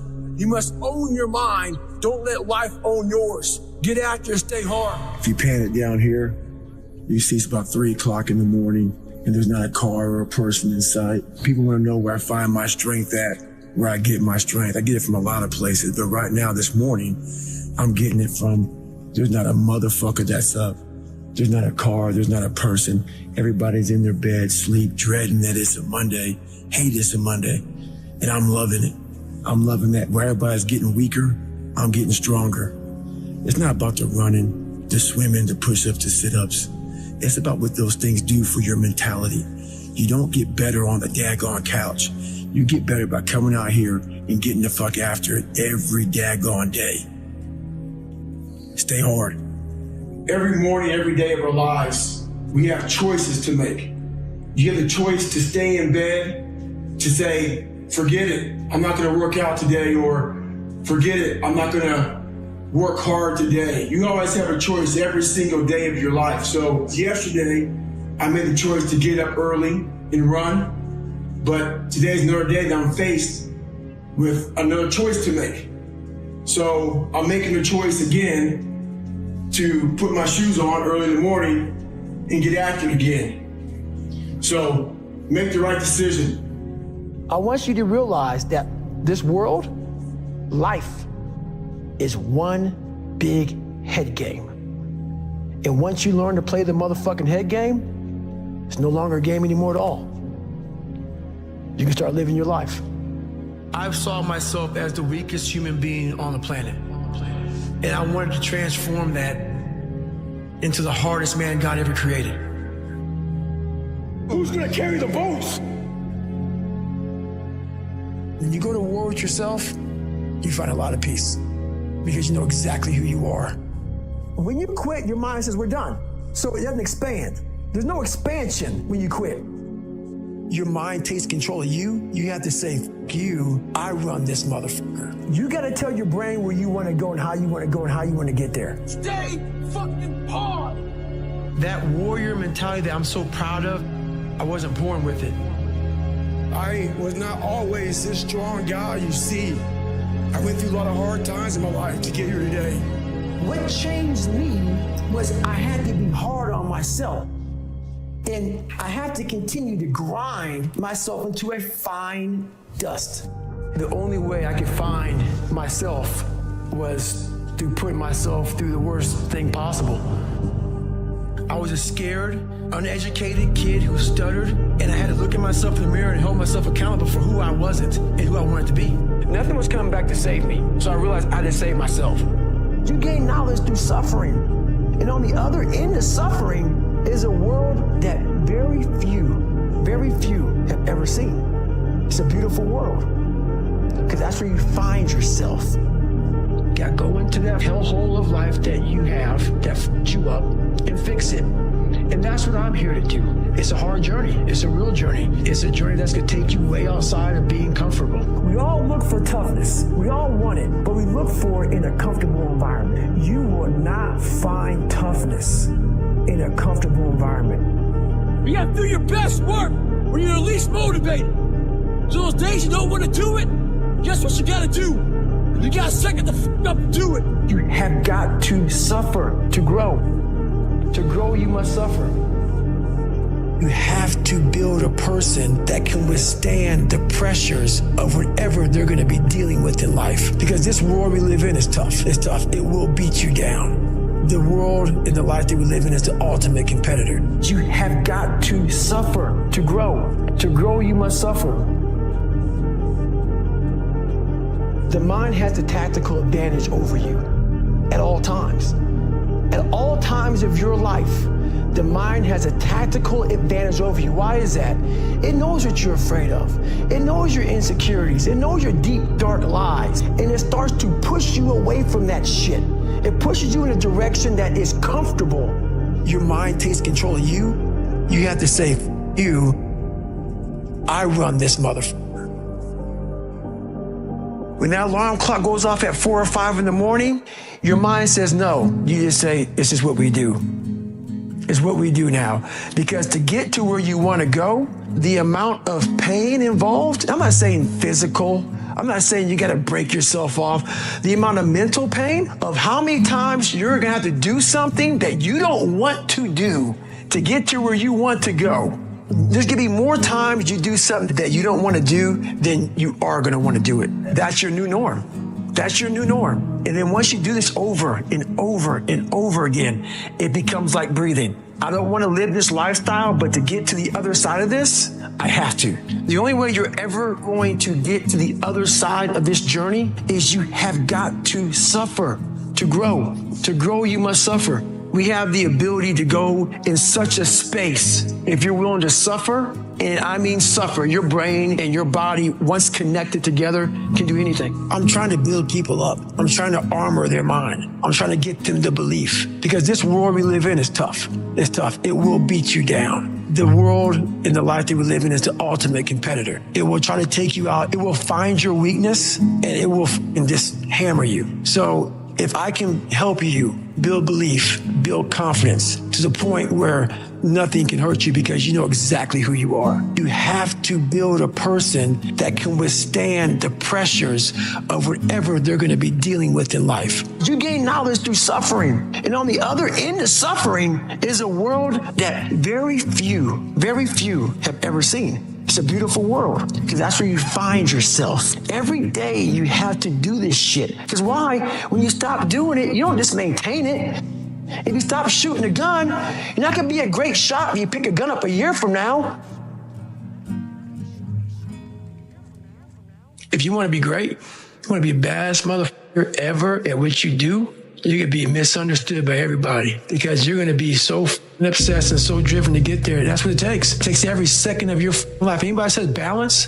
Yeah, balance is important for a lot of people. It is. But if you want to go to that edge where people do not like you, don't understand you, question everything you do, you've arrived. When you are misunderstood to the point where people think you're psycho and you're nuts and you're this and that, why are you in the gym at 1 o'clock in the morning? You will never understand what is wrong with me. And that's why I'm so glad you don't, because I'm in the right spot. When people don't understand you anymore, you're in that spot of obsession and drive where people are like, what the is wrong with this guy? I don't want to talk to you, man, because you're not going to get it. I can't get this paragraph. I can't remember what the is in this paragraph to pass this test to get in the military. Read it again. I'm still not getting it. Read it again. But if you're not getting it, write it out. And that's how I started learning. I can't swim. I'm negative buoyant. Go back again. I can't swim. Go back again. Go back again. Go back again. I got it. I realize if I keep going back and going back and going back until the shit just becomes, your mind will say, okay, we're going to figure it out, because he is not going to stop. It's not like, I'm going to try one more time. No, it's just like alarm clock goes off, boop, we're going back. I can't read right, we're going back. I gave myself no way out, and my mind realized that. They said, okay, we're going to adapt and overcome now. A lot of us want to find peace first. So people say, man, you always talk about this suffering and pain and shit. I'm at peace right now because I went through that, right? You don't find peace first. If you do, Merry Christmas, more power to you. I found peace on the opposite end of finding myself. And no one really finds himself without going through trials, tribulations, suffering, accountability. And accountability is suffering. Being accountable every day for doing right for yourself, for the people next to you, it's miserable. One thing we don't do is we don't have a new norm. My new norm is you get up every morning at 4 o'clock and you suffer. This is your new norm. That became my new life. Most people want to get out of it. I said, no, motherfucker, this is your new life. This is who you are. Your new norm is you wake up and you suffer. And I started realizing if that's my mentality, this shit ain't hard anymore. Not getting civilized is about having a savage mentality.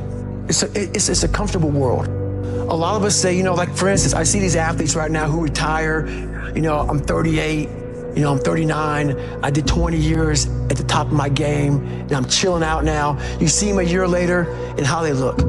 What the hell just happened to you? What the hell? You're one of the greatest athletes of all time. Kids looked up to you. Women, men of all ages looked up to you. And they hit the pinnacle where it's time to retire, and their mind says, I'm civilized. The worst thing that could ever happen to any human being is they become civilized. It's that total accountability. Like even when you retire, there's a mother looking at me and judging me right now, man. I was the baddest person to ever live. Doesn't go away, man. You got to wake up. Even though you retired, you never retired. You're setting the example every single day of your life. And being civilized feels so good. I'm sorry, man. Once you get to the top, you may retire, but you ain't never coming back home, man, because now you're judged. People see you falling off. You want to be that guy who knows I may be retired from the sport or from whatever I did, but I'll be damned if you ever see me looking like shit. Feeling like shit, not arriving. People, I've arrived mentality. You're always setting the example. Civilization feels so good. These comfortable feelings are what people want. They want retirement. They want that. They need that. It's a yearning feeling. I want it too. People love putting a label on me about, my God, man, you're just wired different. Not wired different, dude. I'm thinking right now, after I got past my stuttering thing, now I'm on a roll, I'm good now. You know what I'm thinking about right now? I got to wake up tomorrow and do the same shit again. I got to leave this interview and go stretch out for 2.5 hours. I hate that shit. But guess what it does though? I'm constantly callousing over my victim's mentality that I once had growing up. Every day you have to do this shit. The only way to keep from getting rusty is to constantly owe that motherfucker machine. The machine is this. You got to keep challenging it every day. How do I do it? how I'm able to do what I do on a daily basis. You know, how do I fight the demons? Because they hear me speak and I'm very raw and real. How do you fight my insecurities, all these things? And they're there every day. They're there every day. I'm in search for a feeling. I'm not in search for a trophy. I'm not in search for love. I'm not in search for more followers on Instagram or social media. When I started this journey years ago, and I realized that I'm going to be somebody, and I'm searching for a feeling of true victory for myself, and only myself. The second I shut out the whole world and realized that one thing, that I am in this world alone. I'm fighting this race by myself. Yeah, I'm all about people, I'm all about team, I'm all about that shit. But I'm really all about right now, and in my life, no one knows the real truth about me, how hard I really go. I don't care if anybody knows. I don't want anybody to know. I'm an introvert. I live an introverted life, and I love that about me.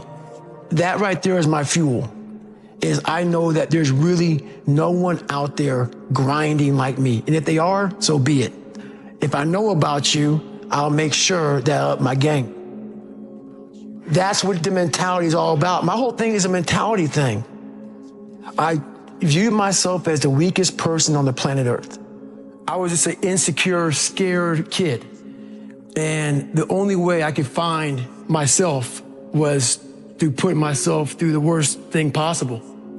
My goal in life was to, in my mind, believe I'm the hardest man alive. And that's why the whole thing is can't hurt me. That's what it's about. It's about whatever you think you are, you have to make that dream a reality. But that's where the hard part is making that dream reality. That's where the hard work comes. That's where people know, how do you keep grinding every day? You have to make those insecurities, those fears. Like when I was 300 pounds, I didn't have any drive. I'm gonna go be a Navy SEAL. What kind of stupid shit is that, 300 pounds? There wasn't like a drive to go be a Navy SEAL. I was an insecure, lying kid, afraid. I had to look at my insecurities and in my fear and find drive in that. We're all looking for passion. Passion's all around you. You have a whole stack of it all around you. It's your insecurities, all that shit. You gotta dive deep into that shit. It's all in there. All the energy and fuel you need is right in yourself. It's all there. You got a lot of stuff to do to overcome. And that's where I found it. I found it right there in my own insecurities. I found drive in my own insecurities. And that's the most powerful thing in the world. When you can find drive in your own doubt, fear, insecurities, you get to face a lot of young man. You got a long journey ahead of you, because you're gonna find out that while your dad did a lot of to you, you're gonna have to make it on your own. Because this world we live in is tough. It's tough. It will beat you down. The world and the life that we live in is the ultimate competitor. The world's tough. The world's tough. It will try to take you out. It will find your weakness and it will just hammer you. So it's time to get back to work. Get back to work. Stop hearing yourself talk. Get off the podcast. Don't be on social media too much. Cut out all the fucking noise. Get back to the fucking mental lab, because that's where the knowledge came from. You need to get to a point in your life where there's nothing that can hurt you, because you know exactly who you are. You've faced your demons. You were able to hear all your past traumas.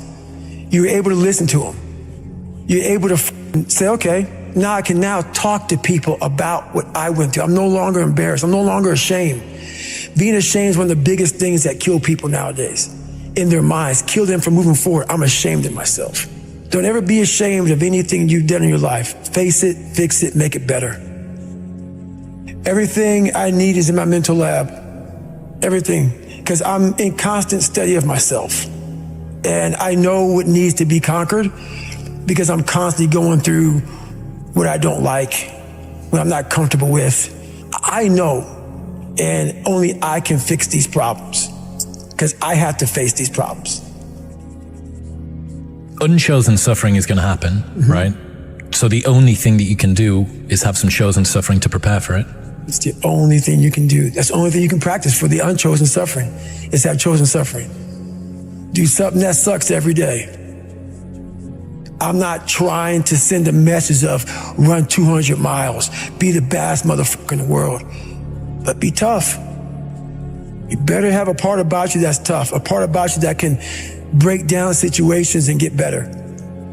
And break down situations very quickly within some trauma in your life, some devastation in your life, because it's going to come.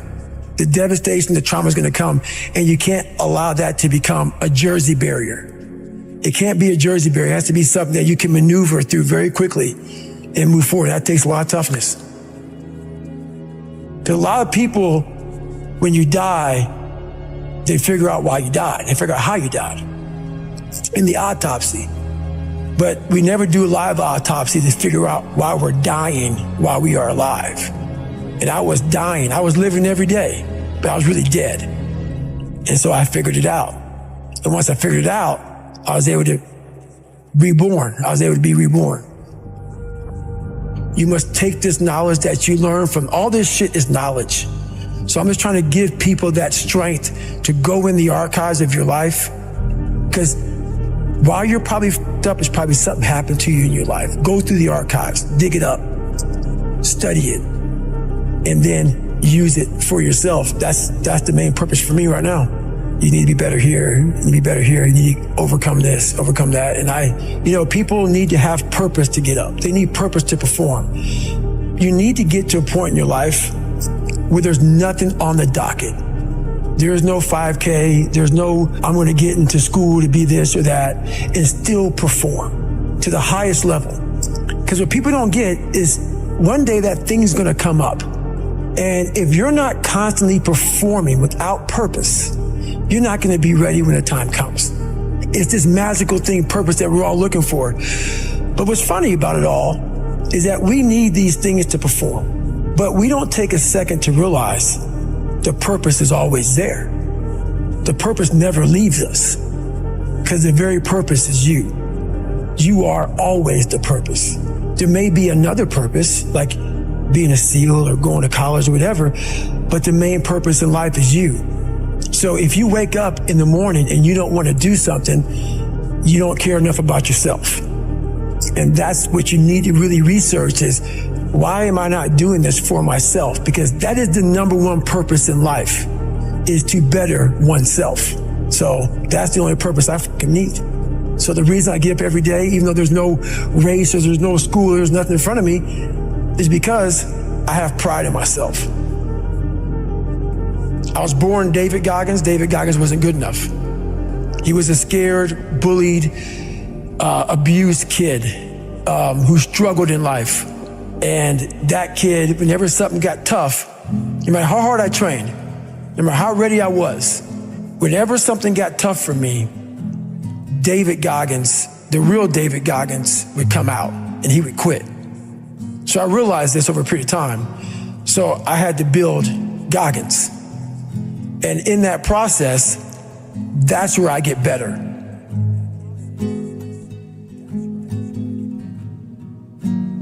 I get better when I'm digging holes in the ground, when I'm waking up early knowing I don't have to do these things. That's where I get better. So it's important to stay hungry. It's important to stay hungry, but it's important more to stay humble within that hunger. So while you're hungry, a lot of people are hungry, but humility is everything. What was that story about William Crawford, the janitor? Yeah. So this guy won the Medal of Honor. So he won the Medal of Honor, and which is the highest award in the military.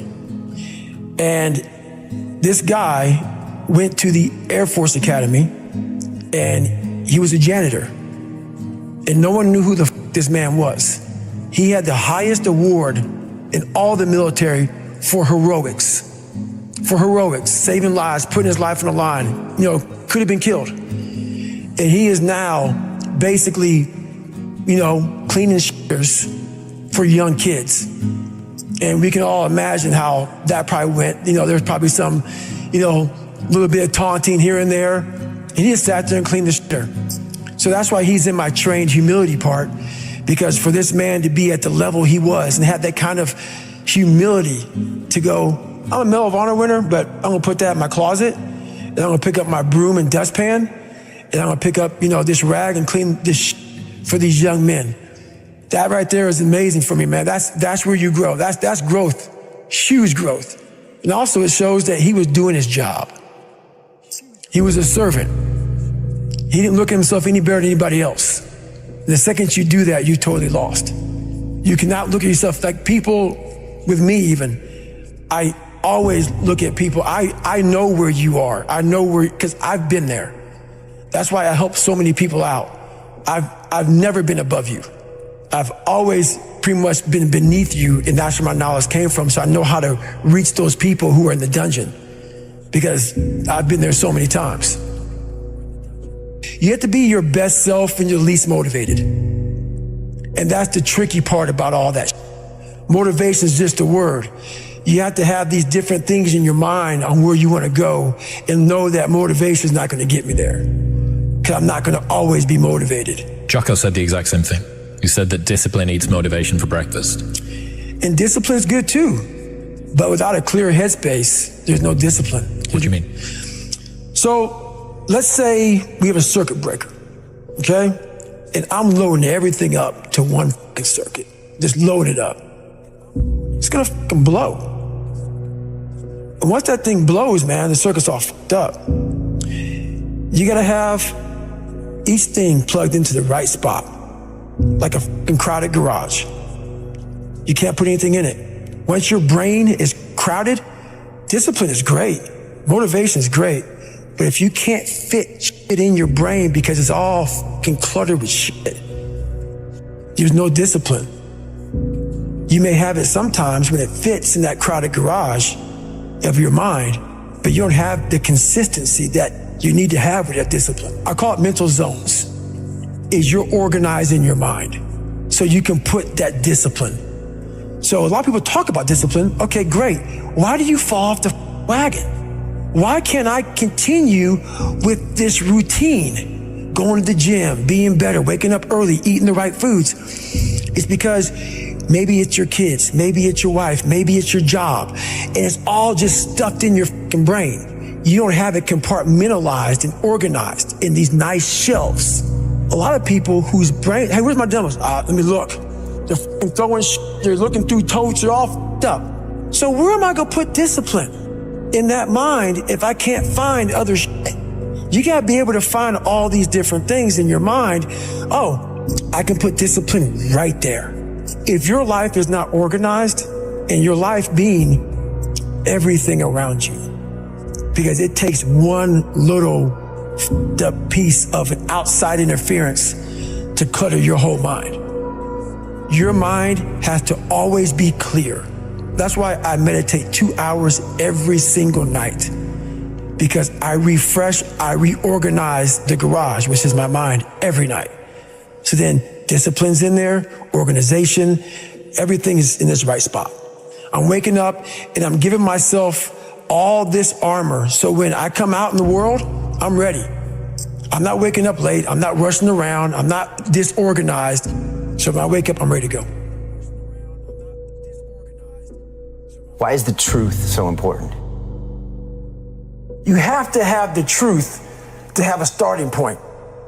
And your true self is found in that very uncomfortable zone. We all look for toughness. We all want it. But we look for it in a comfortable environment. You will not find toughness in a comfortable environment.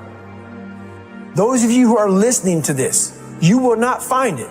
The only way you find it is to drown yourself in a position where you're just out of sorts, where you can't swim and you're drowning. Where you're drowning. When you say, you know what, ma'am? That. Once you come face to face with who you are, you have a starting point. It's in our head saying, you know what, man? Dude, you're not doing shit. You're wasting a bunch of percentage here. In this other 80% is suffering, pain, failure, self-doubt, darkness and then a whole bunch of light. But to get to this light, you gotta go through all of this shit. If you're not succeeding, and you're not achieving, it's because you're afraid to go in that dark place to find yourself. You're setting goals you know you can reach. And when you do that, that fear, that insecurity, that doubt, that's where you grow. You must always set goals that you think you cannot achieve. And in there you get better. When that alarm clock goes off at 4 or 5 in the morning, your mind says no. You just say, this is what we do. It's what we do now. Because to get to where you want to go, the amount of pain involved, the amount of mental pain of how many times you're going to have to do something that you don't want to do to get to where you want to go. Every day, you must ask yourself, did I do enough? And then once you do this over and over and over again, it becomes like breathing. I don't want to live this lifestyle, but to get to the other side of this, I have to. So if you really want it, you realize what trying is and what trying is not.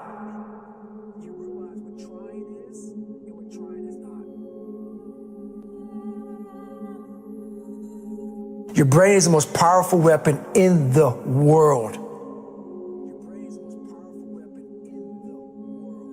Once you put away your phones and your computers and all that shit we have nowadays, your brain is the only thing you have when you're going through depression, when you're going through hard times, when you're going through death, real life shit. You can't Google that shit, man. You're alone. You're alone. You may have a shrink you're going to, you may have a best friend you're going to, but there's 24 hours in the day where you're alone in this brain, and your brain is talking to you in all kind of ways, and it wants to control you and pull you in these different pockets. If you can't control your own brain and your brain controls you, you're fucked. You got to tell your brain where you want to go and how you want to go and how you want to get there. You got to control it. If not, it's over. It's over. All I knew back then was hard work. You got to work hard. You got to work hard. I can't get this paragraph. I can't remember what the fuck's in this paragraph to pass this test to get in the military. Read it again. Still not getting it. Read it again. But if not getting it, write it out. And that's how I started learning. I realized if I keep going back and going back and going back until the shit just becomes, your mind will say, fuck, okay, we're going to figure it out. You'll find a way. Because he is not going to stop. It's not like, I'm going to try one more time. No. Alarm clock goes off, boop, we're going back. I can't read right, we're going back. I gave myself no way out, and my mind realized that. They said, okay, we're going to adapt and overcome now. That was my mindset. And that's how you get through things. You put yourself, you immerse yourself wherever it is, and you become that. I became hell. And that became my new norm. I gave myself no way out. There was nothing outside these walls of hell. Nothing.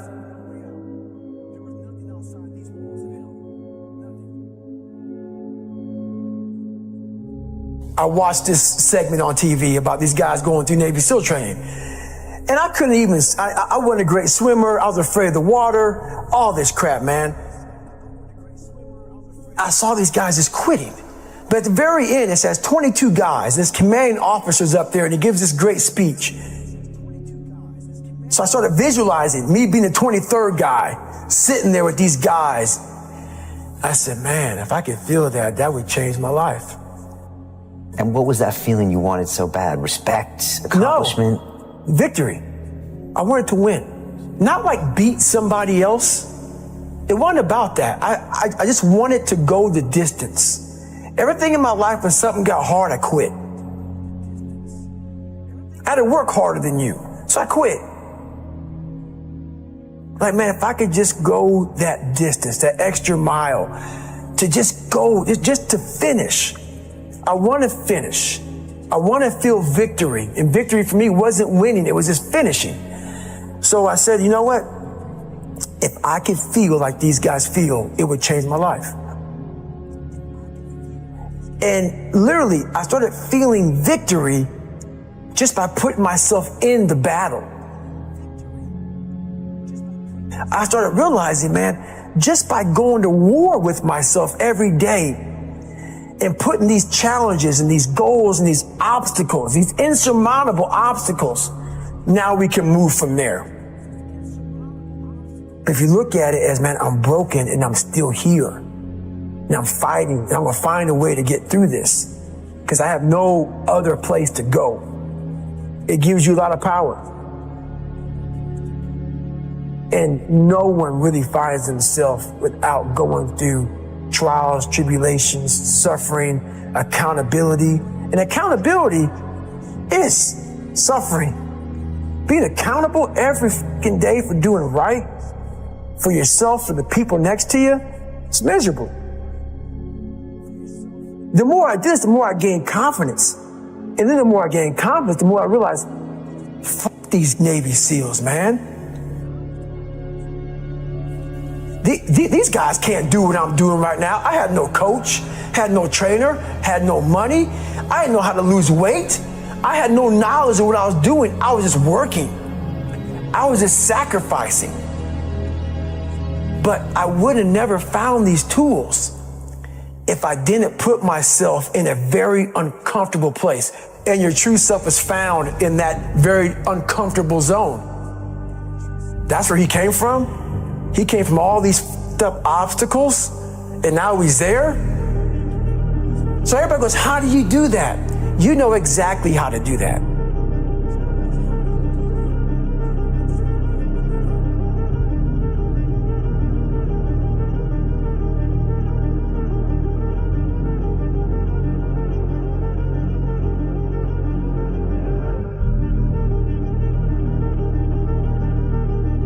There's a lot of thought behind a person being a born loser, becoming who I am today. You don't just wake up and just rocky the shit. You gotta wake up and think about, there's a process to getting better, and that process is never finished. Like a lot of times, if your back is hurting, it may not be your back. It may be something else in your body that's making your back hurt. For me, I'm like, man, why can't I get past this hurdle? So like I said, I'm always examining myself every day. What is it? What is it? Well, there's only one thing you haven't examined yet, and it's going back to the beast, going back to the demon. All the fucking times that I was like, I'm not going back, and I went back. I'm not going back, and I went back. I'm not going back, and I went back. It showed me even more of what we have as humans, if we're willing to go there and we're willing to push that extra step. A lot of people, man, how do you do what you do? At the end of the day, I ask myself one question: can I take one more step? And usually the answer is yes. So if you can answer that question and not take another step, that is real failure. That is real quitting. So a lot of people can take one more step, but they choose not to. I don't know if you can take two steps. You got to answer that question after you take the first step. But I can always take one more step. So if I choose not to, that's on me. And I got to live with that. I had just climbed a mental wall that was amazing. And I didn't want anybody to take that pain away from me at that point, because that was all confirmation. So for me, this was the new level. You don't need a lot of things. Sometimes the only thing that kept me with that one step forward was one thing. Let's not quit yet, guys. Let's think about your options. Where are you going to end up if you quit this shit? Where are you going to go? And when I got done with that race, it's the worst pain. I can't even describe the pain of that last 30 miles to anybody. No one, it's very hard.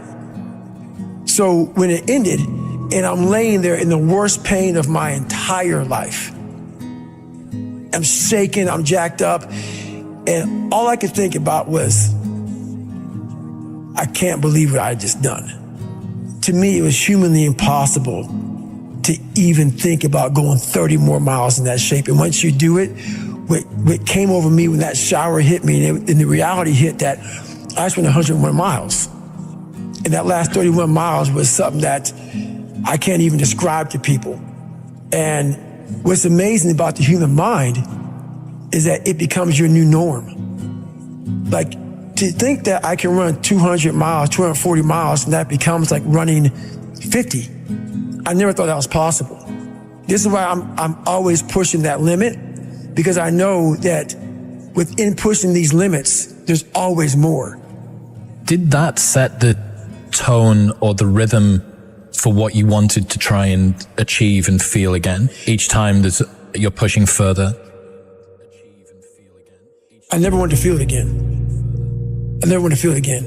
But what it did was it showed me what is possible. And that's what set the new stage for me. That's when I realized, oh man, I've really been underachieving my entire life.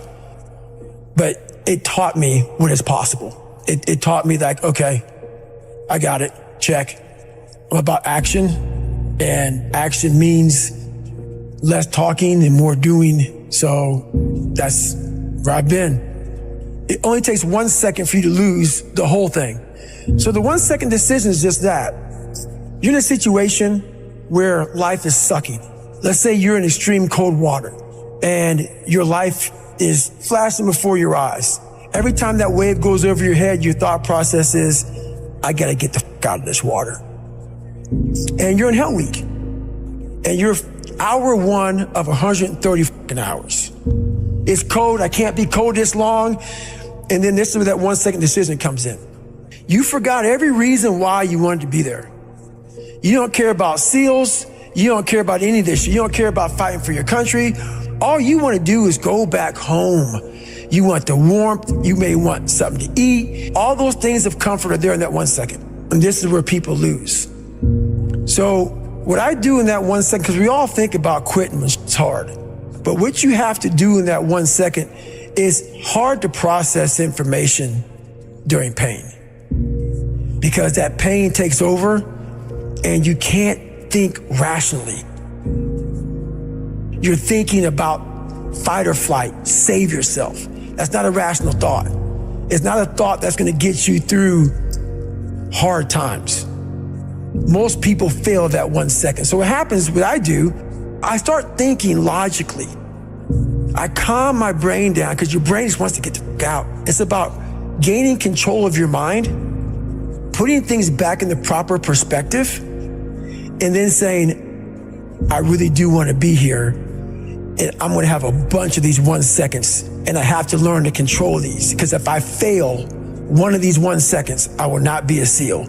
I will not be a doctor. I will not be a lawyer. I will not be whatever the it is. So that's how important that 1 second decision is. It's all about your mind takes control of you. You have to say, F you, I run this motherfucker. There's no other way to make it out here. I mean, you can't just always be, head down in the sand. You got to learn to pick yourself up on your own. A lot of times these fights and these battles, you got to be your own coach. You got to be your own motivator. Because there's a lot of people in this world who don't want to see you make it because they think you could take a piece of their pie. But I've learned to study people before I react. Because there's no successful person in the world who's in a good headspace that's going to ever attack anyone in that kind of manner.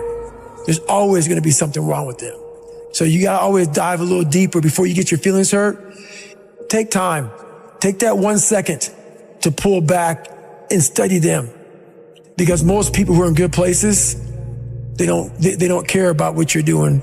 They don't care about what you're doing. They don't try to destroy you. They actually will try to build you up versus destroy who you are as a person. So that's where I'm at now in life, is most people who do that, they're in a very dark, dark place. As you get bigger, as you get more successful, you open the door for people to critique every fucking thing you do. And most of the people who are critiquing you usually aren't where you are. And all their critiquing comes from people who are really at a low level of life, which is sad.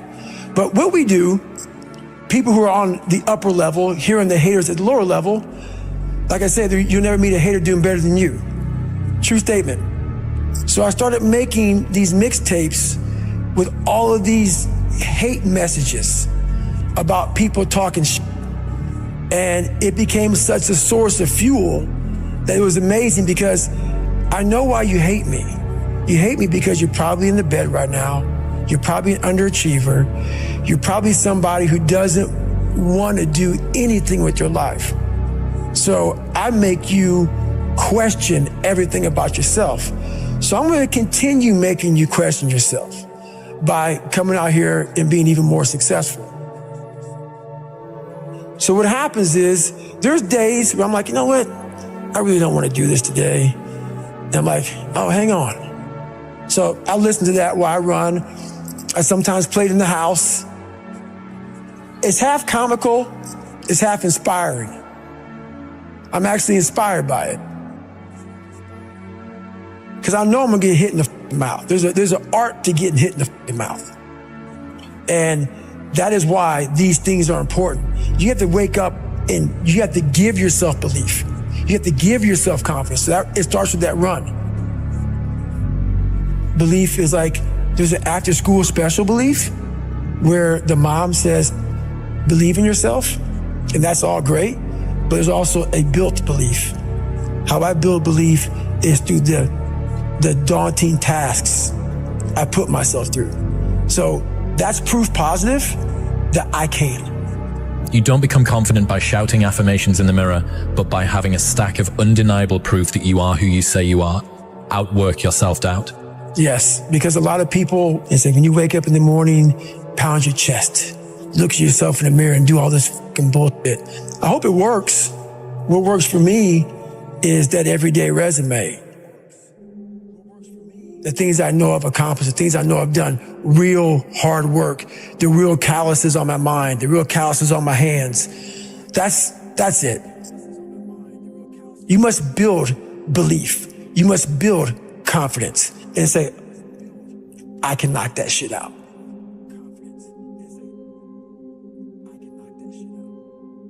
Instead of the path of least resistance, I started choosing the path of most resistance to prepare myself for the journey that was coming my way.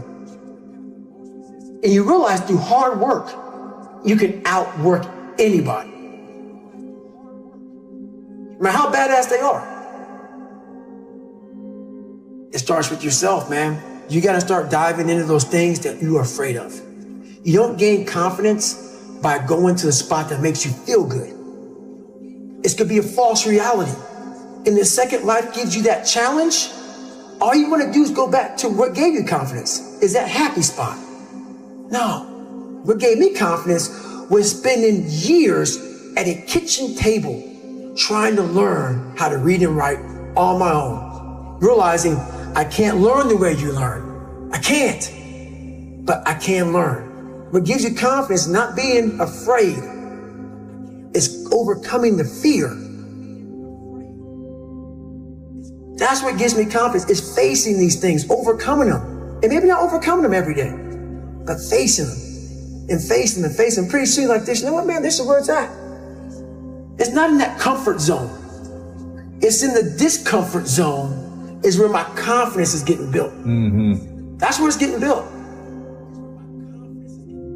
Happiness, peace, enlightenment, it's all up here, man. It's all up here. It's all up here. You just got to be willing to go and face it. And that's the hard part. The physical standard is not what they need to meet. It's a mental standard you must meet in life. That's how I live my life. I now know that there is no cap on the human mind. There's no cap. We cap it ourselves. When most people quit, I had just started. Wow. And when you take that mindset and you learn to flip that around, that's what made me powerful. And my body followed. And so I said, I want to do this. I'm going to give myself a challenge every single day until the fear goes away. That's right. And I feel like that's what more of us should be doing. I'm hearing that that's how you live your life. That's all it is, man. And it helps me feel so much more confident. When you overcome that fear of saying this doesn't have control over me anymore, that's right. It's like you can be at such more peace. A lot of us speak in hollow words. I used to speak in hollow words. I don't do anymore. Everything that comes out of my mouth has substance. It's real. We all have these feelings in our bodies, in our minds, in our souls. I act on mine. A lot of us who are afraid of something, we allow our minds to choose the path of least resistance, so we go a different route. When I'm afraid of something, it's telling me you must do that. Life is one big mind game. And you're playing it with yourself. You cannot lose perspective of where you've come in life.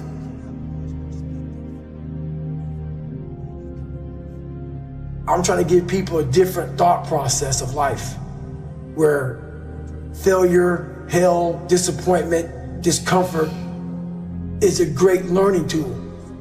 And many people don't understand that, but it's these few moments in life that you have. Like for me, I always talk about it. Rocky 1, round 14. That 1 2-minute and 13-second clip of Rocky getting up when Apollo knocked him down. That one clip, when I was going through a very bad time in my life, I saw what I wanted to be. And it wasn't a guy that won. It wasn't a guy that won everything he did. It was a guy that kept getting up after being knocked down. So I realized if that 2 minutes and 13 seconds changed my life, that's all it was. I saw something that I needed to be in the world I was living in. Maybe my story will give someone the 2 minutes and 13 seconds they need to change their life. Everybody's got a story. We don't share it on social media. We share our nice life on social media. We all have a dungeon. I'm just willing to talk about mine. Mental toughness isn't something that you sample. It's something that you live in every day. Whenever hardness comes, and you don't know what it is, it may be different for you than it is for me, but you go back to your insecurities. And then when you go back to your insecurities, you then look for comfort within those insecurities. And we all look for that cookie that your mom used to give you when you were sad, when you were sick. We look for our wife or our husband. We look for comfort. It's in those moments you must retrain your mind to think differently in help. The mental standard is you must know how far you've come.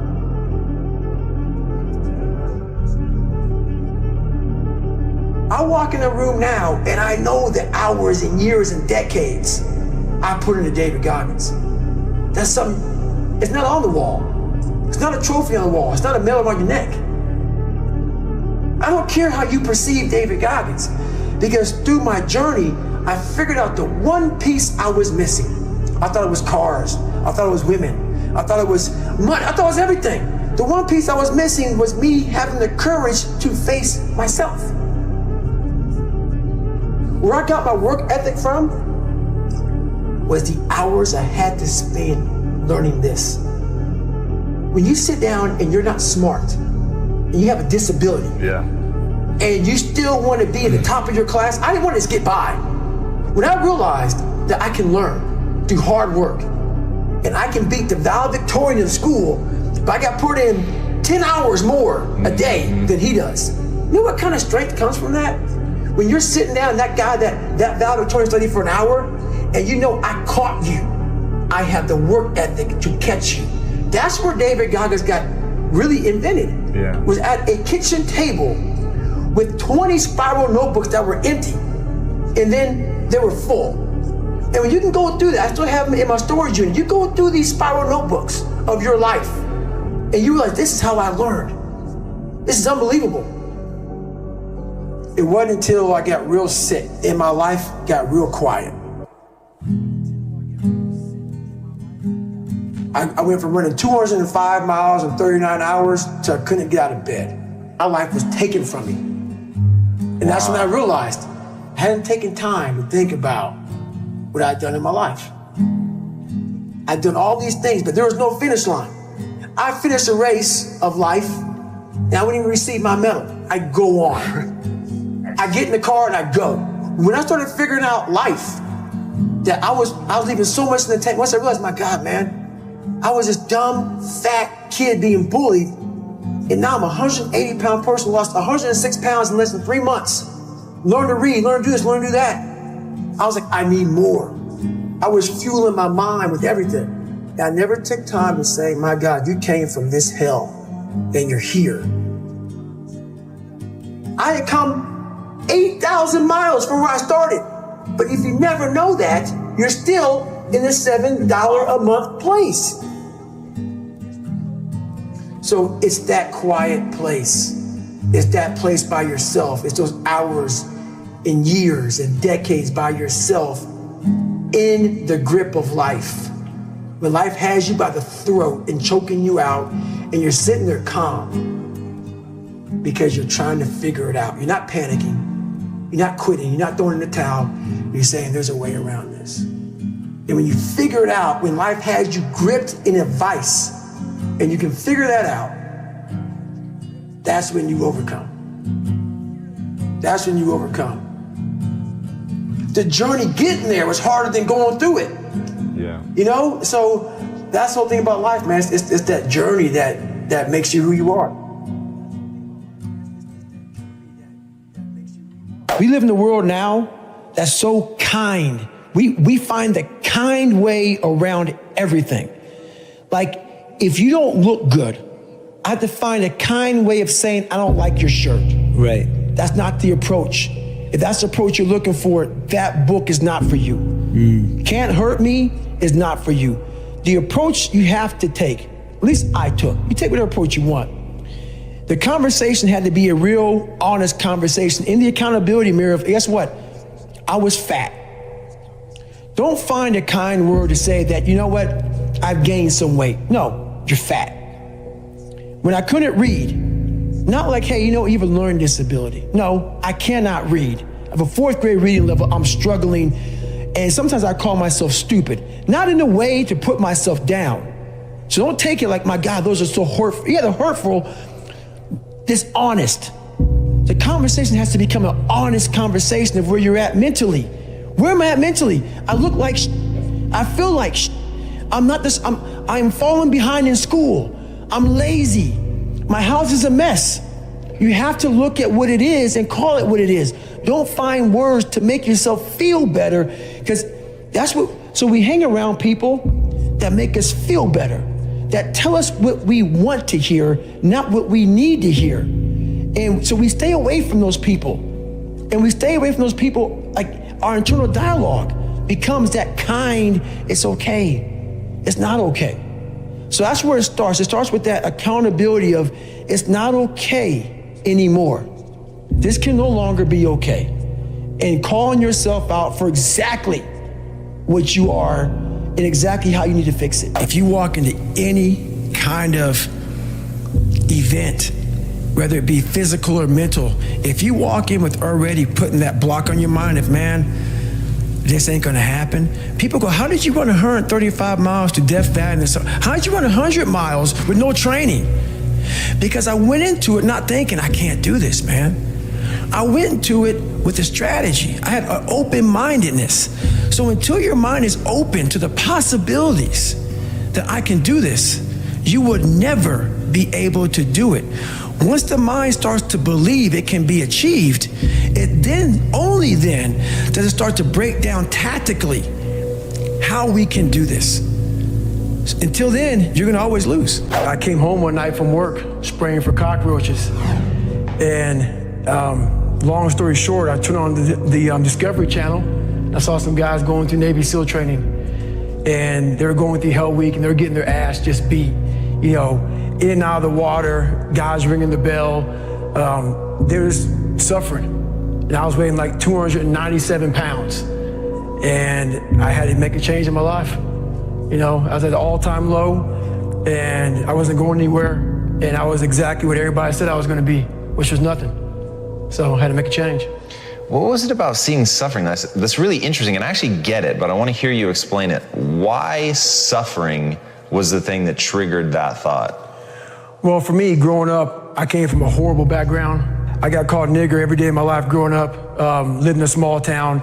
The Klan headquarters at that time was about 20 minutes from where I lived. One of the high ups in the KKK, son, sat behind me in 2 classes, so he called me nigger all the time. I got my first car, they spray painted nigger, we're gonna kill you on it. So I was just an insecure, scared kid. And the only way I could find myself was through putting myself through the worst thing possible. Because I'm gonna say the exact opposite of what today's world is saying. So we read a bunch of books nowadays. As humans, we wanna find out how to be someone else. What we don't do is we don't go inside. So literally turn yourself inside out. Read the book that's like we're writing a book every day of our lives, but we never read that book. Every day we're seeing who we are as people. When I was growing up, I lied for people to accept me because I didn't accept myself. So I would make up stories so then you would accept me into your world. I would, everything I did was for someone else to like me. It wasn't until I started reading my own book about how pathetic I was as a human being. I could blame my dad, I can blame kids at school, I could blame having health issues, ADD, my mom not being around. Great mom, but she was doing her thing. Right. I could blame a lot of people. And that's the book I was reading. And I put it off on everybody else. It wasn't until I said, you know what, for me to fix this, I gotta read what the f is wrong with David Goggins. Not blame anybody. Read my book and say, okay, I'm afraid of my shadow. How can I overcome that? Go in the military, get your ass kicked, do things you hate to do, be uncomfortable every day of your life. Roger that. I'm not the smartest kid in the world. Okay. Instead of somebody saying, oh no, you're smart. No, don't say that to yourself. I said to myself, no, I'm a dumb. Okay, roger that. How you get smarter? Educate yourself. So the things that we run from the truth. We're running from the truth, man. So the only way I became successful was going towards the truth. As painful and as brutal as it is, it changed me. It allowed me to become, in my own right, who I am today. Rule number 4, visualize the end result. I have the ability to see the end before the beginning even begins. And what that means is I know that to get to the very end, I can see it right now.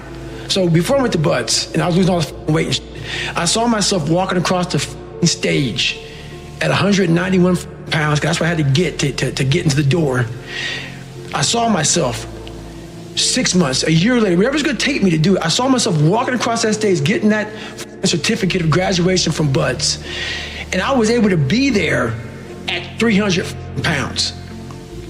And that feeling that I was nowhere near that feeling, I was able to put myself there 1,000,000 times every day. And that feeling of like, my God, that is gonna feel amazing.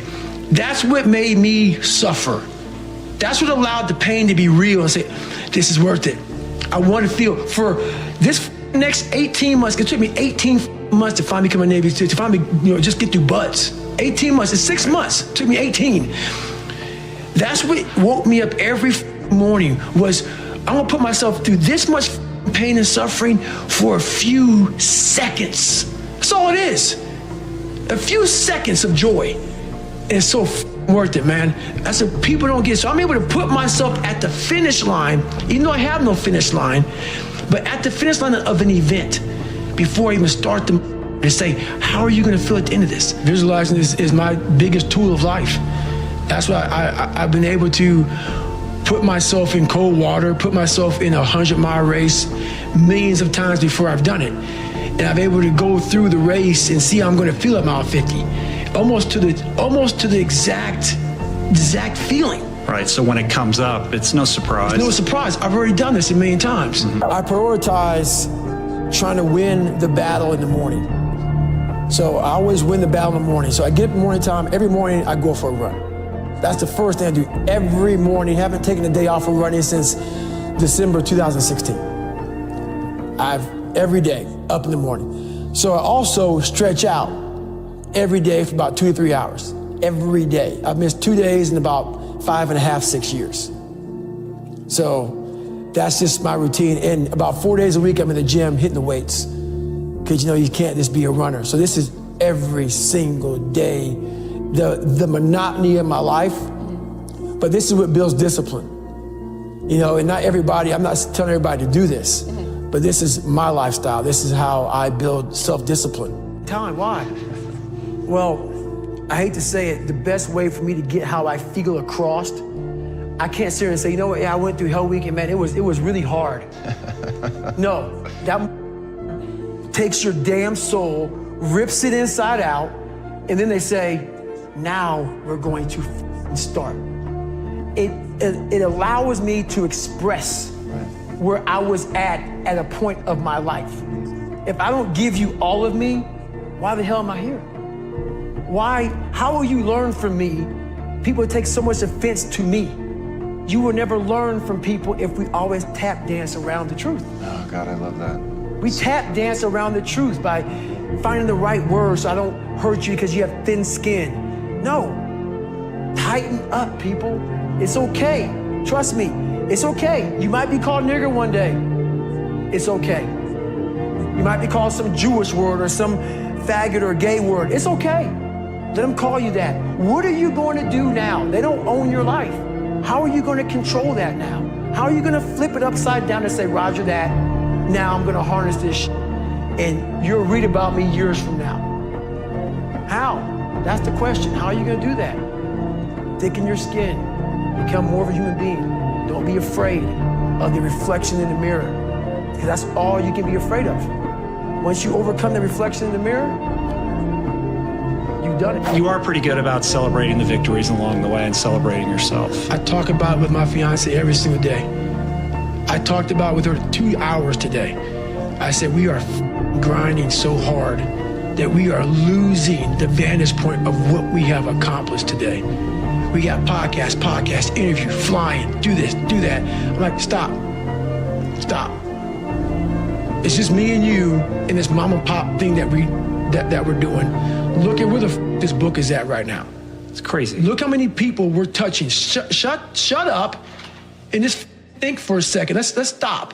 Because all we did was talk about this and this. We got to keep, no, enjoy this for a second. We have to take time and realize what we've accomplished here. That's an evolution for you, man. Huge, but that's I realized, a very different David Goggins than even from a couple of years ago. Huge, because you have to, what is it all about? I'm gonna keep on grinding. That's not what I'm saying. What I am saying though is you have to respect what you've done. Take a second, not live in it, not sit around and say, I'm good. Sit back and say, let me look at the vantage point now that I'm at. That's why you reset the vantage point. Get the tactical advantage. If you get the tactical advantage too quick and start fighting, you gotta take a second to take observation of where I'm at. What have I done? Am I in the right spot? I'm obviously in the right spot right now. Now we can go back to fighting. And rule number 8, the last one before a very special bonus clip, is outwork everyone. Where I got my work ethic from was the hours I had to spend learning this. When you sit down and you're not smart, and you have a disability, and you still want to be at the top of your class, I didn't want to just get by. When I realized that I can learn through hard work, and I can beat the valedictorian in school, but I got put in 10 hours more a day than he does. You know what kind of strength comes from that? When you're sitting down, that guy, that valedictorian studied for an hour, and you know I caught you, and I am dumb. But I have the work ethic to catch you. That's where David Goggins got really invented. Was at a kitchen table with 20 spiral notebooks that were empty. And then 3 months later, they were full. And when you can go through that, I still have them in my storage unit. You go through these spiral notebooks of your life, and you realize, this is how I learned. This is unbelievable. There's no miles. It's not about the miles. It's that, having a discipline every day to say, for me to learn this one math problem, it's gonna take me 10 hours. Wow. And that's where and you realize through hard work, you can outwork anybody, no matter how badass they are. But that's the part people don't want to dive into. So one big thing is the accountability mirror. You have to start with yourself. So what happened in my life was we start to get, I call it like the rucksack. A rucksack is a pack that you carry in the military, and you put all your stuff in it, your radios, your food, your water, all that stuff you have to carry in the military. That's your rucksack. It's a backpack pretty much. As you're growing up, we all have a backpack. Most of ours, hopefully, is empty, you know, and what we put in it is all the crap we go through in life. That's what is in the backpack for the civilians, and we carry it around with us. So what you have to start doing is realizing that no matter where you're at in life, I got called nigger a lot. My dad abused me, you know, learning disabilities, stutters, immaturity, insecurities, self-doubt, so much crap on top of me. So much stuff. I lied a lot to create friends. So much stuff was in my backpack. No one's coming back to help me. So it starts with that person in that mirror. You have to realize you are on your own now. And whatever else you believe in, I don't care what you believe in, but on earth, it's a very lonely journey. And it starts with the accountability mirror of looking at saying, hey, my dad who beat the hell out of me is not coming back. All these things are coming back. I have to face myself. And you have to own all those things that people may have done to you. Now it's yours. You got to own it. It's yours now to fix the problems that people did to you. It makes no sense. It's not fair. I get it. But if you live in that woe is me mentality of guess what? My dad did this to me. My mom did this to me. People who bully did this to me. You're going to always live right there. You have to figure out ways to move forward because you're not coming back. And it starts with the mirror. I call it the accountability mirror in the book. My family couldn't even swim. Yeah. You know what I'm saying? I mean, we had no athletes in my damn family. And I was a kid who kind of got the bad genes. You know, I had all these little sickly issues, all these allergic to shit. I was a little sickly kid. And it's funny how when people hear my story now, they want to put a title on me. Mm-hmm. Like, I'm superhuman. Yeah, like you had some special skill or capability. And I love it because basically it makes you feel better by putting a title on me. Right. You can do it too. Absolutely, right. And so basically, it's a choice. Yeah, it's a choice. Yeah. It's a horrible choice. Right. It's a hard choice. It's a lot of suffering involved. Yeah. So for me to get the start line, through that start line journey, I realized I'm capable. Mm-hmm. So what happens through this whole process is the change of the mind. Mm-hmm. It's a change of the guard. Mm-hmm. Someone once owned my brain. I never owned it. Yeah. I had no control. You outsourced it. Yes, right. Everybody had it. It was my dad's fault. It was the kids that called me nigger fault. My mom wasn't home fault. My soon-to-be stepdad's fault. The little kid that got ran over by the bus fault. My life was, everybody had a piece of my brain. Yep. And through this journey of suffering, and the suffering, I put it in because I started finding myself. Yeah. And I started, oh no, I'm taking this back from me. This part of my brain is mine now. And I started puzzling back this piece of my brain. And through that, I grew confidence. In this process, I went from David Goggins, I started forming a guy named Goggins. Mm-hmm. I had to really I realized I had to reinvent a whole nother human being within myself because who I am wasn't gonna make it. This guy is not gonna cut it. Mm-hmm. So I had to be a guy who can take any kind of pain, any kind of suffering, any kind of torture, mentally, physically, emotionally, spiritually. I had to have the people who, I had to visualize everybody that called me nigger, you had to be in a room of people like this. I had to make up these things in my mind, the things I had to overcome.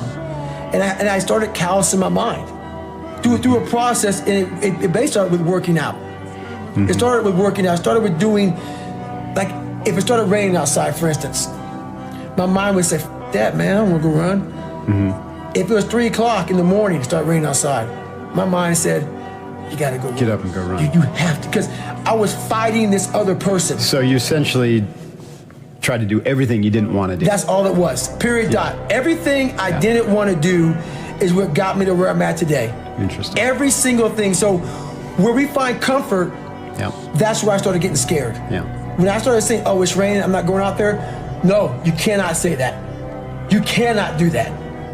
You have got to do this. Mm-hmm. So whatever my brain thought, I did the opposite. Mm-hmm. Wherever the comfort was, I went the opposite direction. And over a period of time, boy, it calluses the out of your mind. Mm-hmm. You start to really develop a whole nother being. I say what if a lot. It sounds corny and it sounds weak, but it's true.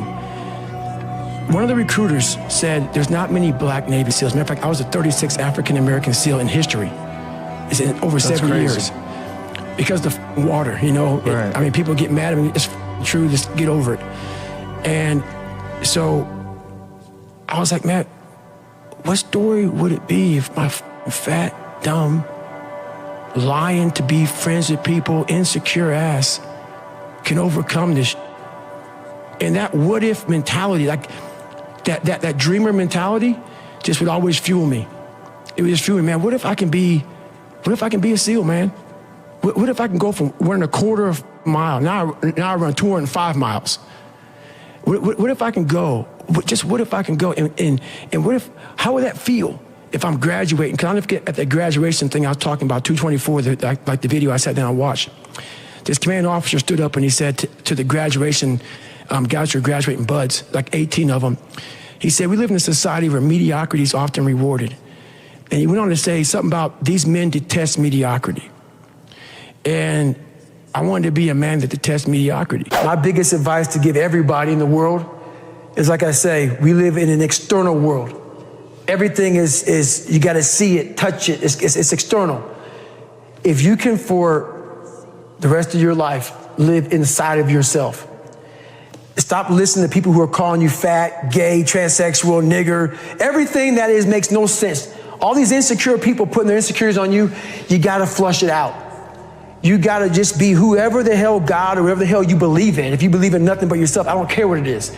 You got to take everything and throw it away. You have to believe in one thing, and that is yourself. And I'm not saying don't believe in God or what you believe in, but right now, for you to find greatness in yourself, you're not going to find it by looking in a book or by even hearing me. I may give you the spark, but you've got to go inside yourself to find it. And that means you got to be quiet. Shut the fuck up, go in a room, stop talking, search your soul, search your mind, search your abilities, and you'll find it. But if you're not looking for it, you won't find it. So you got to go start your journey. And the journey starts with you finding, why the hell am I here on this planet Earth? Why am I here? And if you don't know that, you will live the rest of your life searching, always asking the question, why? Growing up, being the kid I was, I found strength in different movies. Yeah. So I come home, in one movie I found a lot of strength, and as funny as it may seem, but I visualized this scene. I do it today during the pull-up record. I did 4,030 pull-ups. Yeah. The last time I did it, I actually got it. It took me 3 times.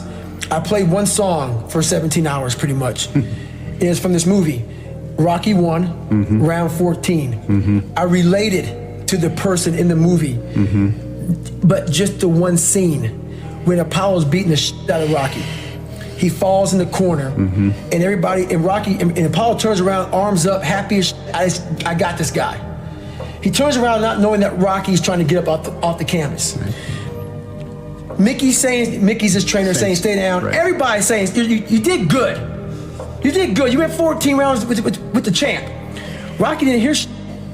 He got up, and what sticks in my mind today, and I'm seeing it right now, when he got up, Apollo starts to turn around to see the aftermath of what he just destroyed. And he did not expect to see what he saw. Right. And what I see out of the whole movie, I see Apollo Creed's face. Yeah, fear crept in. Yes. Yep. And I said to myself as a young kid, I want to be that. I don't need to win. I don't need trophies. I don't need people to like me. I just want what he has. Yeah. A fictional character, whatever the hell it was, I want that. And I visualized that. And I want to become the guy who can get off the canvas and look at somebody who beat the shit out of him. Life. Yeah. I'm talking about life right now. Yeah. In life, even life itself puts their head down toward David Goggins. Yeah. This is not going to stop. Right. So that mentality became what I wanted. Nice. And that's how it started, with that visualization of the canvas. And all I got to do is just keep getting up. So I would take it like, who would even think about doing this? So I would sit on my couch saying, who at 297, who can't swim that great, who's scared of the water, would have the balls? Who have the balls to man up, quit a job, and go and just put everything on himself? So it's how I started talking to myself and putting myself in a whole different category, and that would fuel me the next day, and I just kept using that as fuel and fuel. No one would do this. No one would do this. You're the best around. You're the best ever live. And I just kept fueling me with the right kind of message that I needed to hear that I was never telling myself. And through time, it became reality to myself. So you start out on the first day, and then do you start running again the second day? Yeah, the second day I went right back after it again. But I started realizing I can't run that far. Right. So what I did was I became damn near a professional cyclist with the miles I put on the bike. So whenever I watched TV, I had to be doing something. So I was riding the bike. I rode a bike a lot to lose the first initial kind of weight because my bones were just hurting so bad. My body was just broken. And I learned to get over that also. And I tried to swim a lot. I wasn't a great swimmer, but putting fins on kind of equalized my body. I wasn't so negative buoyant. So I started finning a whole bunch. And I spent hours in the pool, trying to get more and more comfortable. Not because I was going underwater. I was so scared of the water that I had to live in the water. I had to become one with the water. So going to the pool used to scare me. So I went to the pool an awful lot. And then the bike got easier. I was able to run more. I went from like 1 mile. 1 mile was a great accomplishment. 2 miles, and then from 2 to 3 was a big one. Then I went from 3 to 6. And then like they have a warning order that they give people to get ready for buds. And the whole thing was running 6 miles 5 days a week. And that was my goal. And so I failed, I go back to scratch. I use some positive motivation. I have like one day where I'm like defeated. But I started realizing this is part of the process. This is part of the journey. I had to realize this is part of my process versus just saying, like I used to, I'm just not good enough. If I'm not good enough, we always say that I'm just not good enough, and then we try something else. I'm gonna make myself good enough. And that became my mentality. I'm gonna make myself good enough. And so I'm misunderstood a lot, but that's all it came down to. I made myself good enough. And the days I couldn't run that far, the next week, I would do 2-a-days. So on the running, if I ran a quarter of a mile, I wait a couple hours, it'd haunt me, bother me. I try to run a half a mile the next time, same day. You can do more than this. If I had to walk, I had to walk. It just became just a process of grinding, and grinding is not even a good word for it. It's not even a good word for it. And just going further and further. And then when I got through running, I go to the bike, I go to the pool.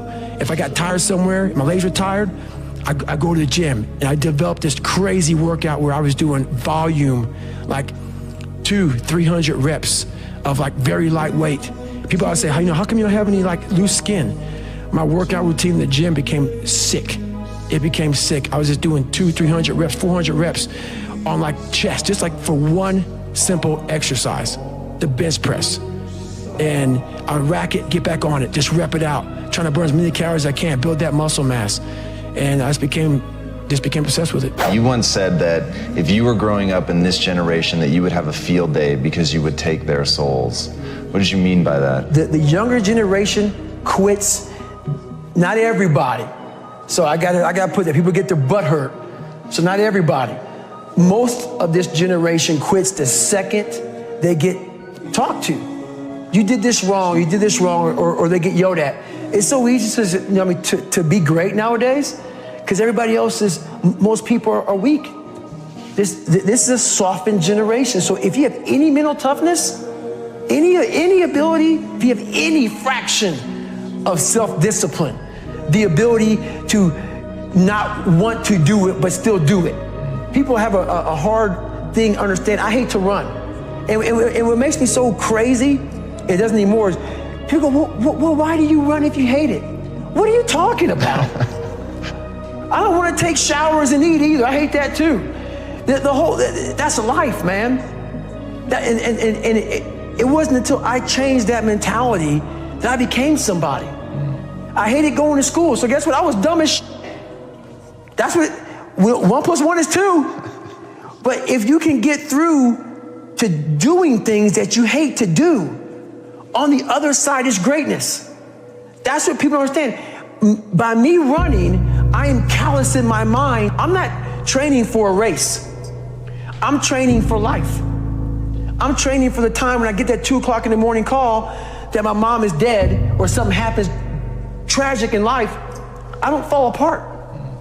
I'm training my mind and my body and my spirit so it's all one, so I can handle what life is gonna throw at me. Because the life I've lived, it throws a whole bunch at you. And if you're not physically and mentally prepared for that, you're just gonna crumble and you're good for nobody. Talk to me about what it takes to be on one side of a door in Iraq or anywhere, knowing on the other side of the door, people who are not afraid of you, they're ready for you to come in and you still have, and they have guns, and you still have to breach that door. That's a great question. That's a very scary situation when you are on one side of the door and your mind is racing, because on the other side of that door, it could be no one. It could be 4 guys with 4 AK-47s. That door you're about to open could be booby-trapped. So once you open it, boom, your legs are gone. So there's 1,000 things you think about when you're the first guy, second guy, third guy, getting ready to go in a room and flood it. And that's why I talk about the warrior mentality. And that's why so many people are lost when I start talking. You have the right. You're lucky that you don't have to think like warriors think. You're very privileged. I chose this world to be a warrior, and I would choose it again if I came back to this world. But the mentality of a warrior is very different than normal mentality.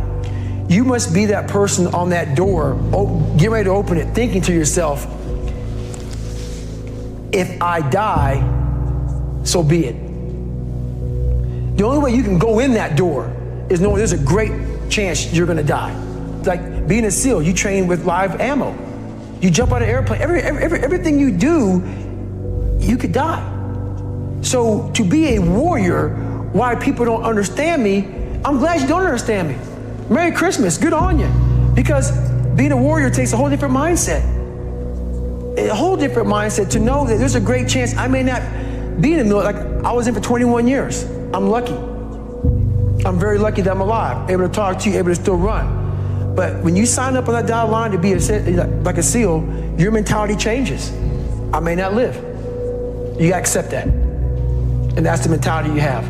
And that's what makes you a warrior. If you're scared to die, you're a bad warrior. I hated jumping out of airplanes. I hated shooting guns. I hated the job as a Navy SEAL. But I did it because I wanted to change myself. Everything I do, I'm not really comfortable doing.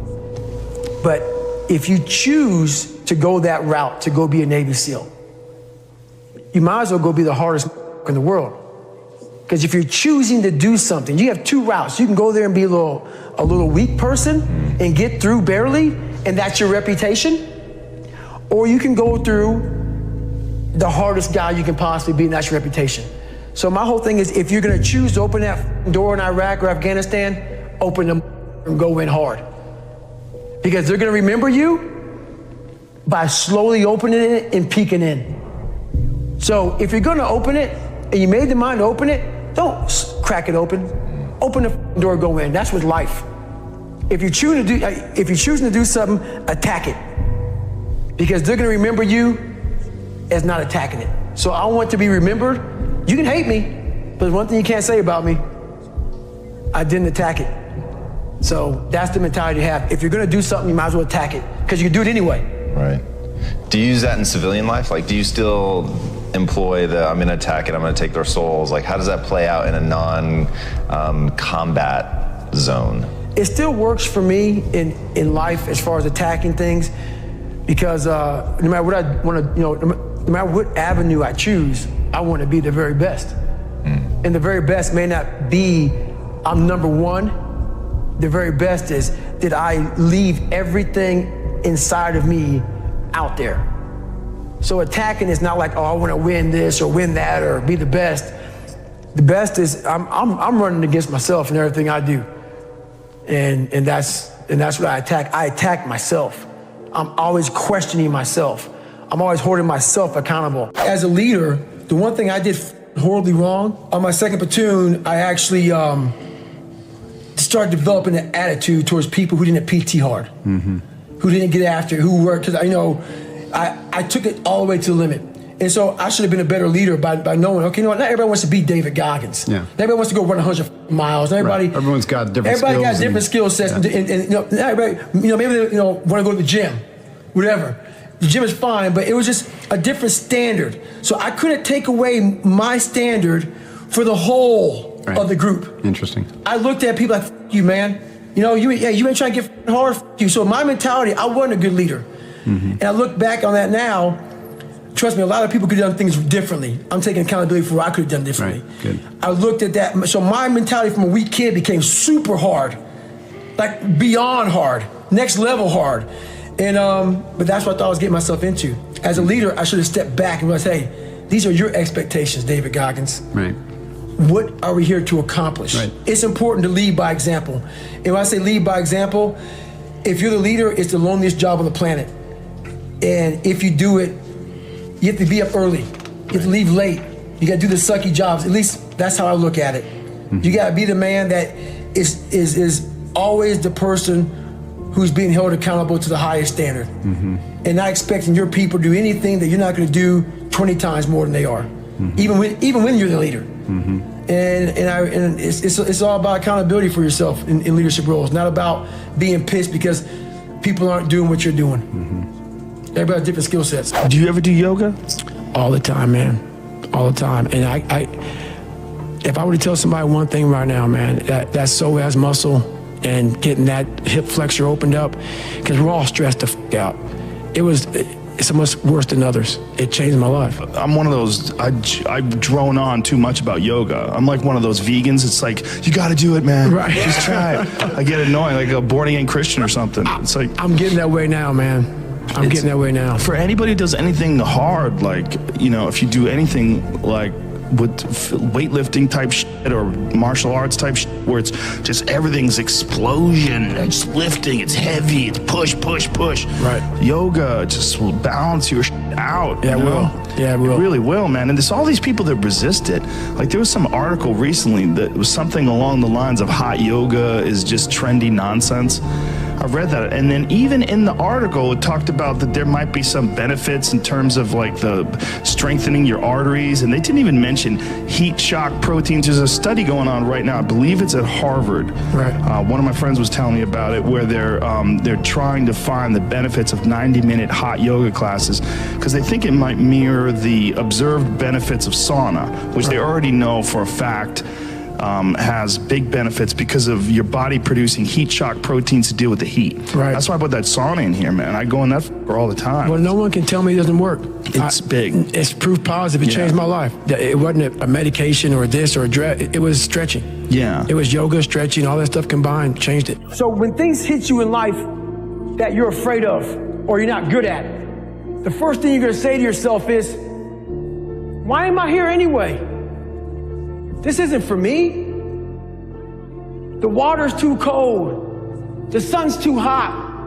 I'm getting up too early. Why am I doing this to myself? That's what the normal mind says. I had to start training my mind to think about how the can I get through this? Not giving myself a way out. Never giving myself, creating a wall around all the ways out in my mind. I had to slowly start to build this wall so my mind knew this is not going to give himself a way out of here. In my first hell week, I had a huge setback. I was broken. My legs were broken. I had double pneumonia. I got rolled back to day 1, week 1 of Navy SEAL training. I got through that second hell week. During the second hell week, I actually broke my knee. I continued to limp around for a couple weeks. I couldn't make it anymore. Got rolled back to day 1, week 1. I'll never forget standing there in front of Captain Bowen. He was the CEO in charge of Navy SEAL training at the time. And he had no mercy on anybody. If he believed in managing your expectations, I wouldn't be here today. He challenged me again. I was challenged my whole life, not by the mindset of managing expectations, by exceeding expectations, not by managing them. I'm standing there with crutches. I'm sitting in his office. He looks at me. He goes, Goggins, this is your last time. We're going to put you through Navy SEAL training. This will be your 3rd hell week in 1 year. we're not gonna put you through a fort. So this is your last time. I'm sitting thinking, how am I gonna get through this? I'm badly jacked up. My legs are broken. My knee is messed up. And he goes, you have a couple of months to get better. A couple of months isn't gonna do it. I won't get healed up in a couple of months. But I realized I'm gonna get through this. I'm gonna find a way to get through it because why? I put barriers in my mind. So my third hell week, I went in there with pretty much, I would put a black sock on first. I would get duct tape. And I duct tape my ankles all the way up to my calf every single morning. And then I put another black sock over it. And what that did, that prevented me from moving my ankle. So I didn't really, I wasn't flexing my shin as much. And I started running with just my hip flexors. In this hell week, it was a bad hell week. We had a guy die on Thursday morning of hell week. I went on to become a Navy SEAL. Greatness is not something that you meet once. It's something that you meet thousands of times in your life. And you don't reach it if you're not constantly in constant pursuit of greatness. So if my mind were to say right now, I'm great, I just lost. We're going to grow. We're not going to triple down on our strengths. We're not going to do that crap. We're going to work on our weaknesses so we grow. We need friction to do that. Without friction, there's no growth. Without friction, there's confusion. Confusion is, David Goggins, how did you become who you are today? I put a bunch of friction in my life, and I grew. That's how I did it. You know how you get mentally tough? It's a lifestyle. Instead of hitting that snooze button in the morning and not making your bed and not cleaning your house, you don't hit the snooze button. You get up. You don't want to go run, you go run. You don't want to go swim, you go swim. You don't want to make your bed, you make your bed. You don't want to clean your house, you clean your house. You don't want to study, you study. That's how you start to callous your mind. So that became my life. If you say you're going to wake up at 4 o'clock in the morning to go run, wake up at 4 o'clock it's going to suck.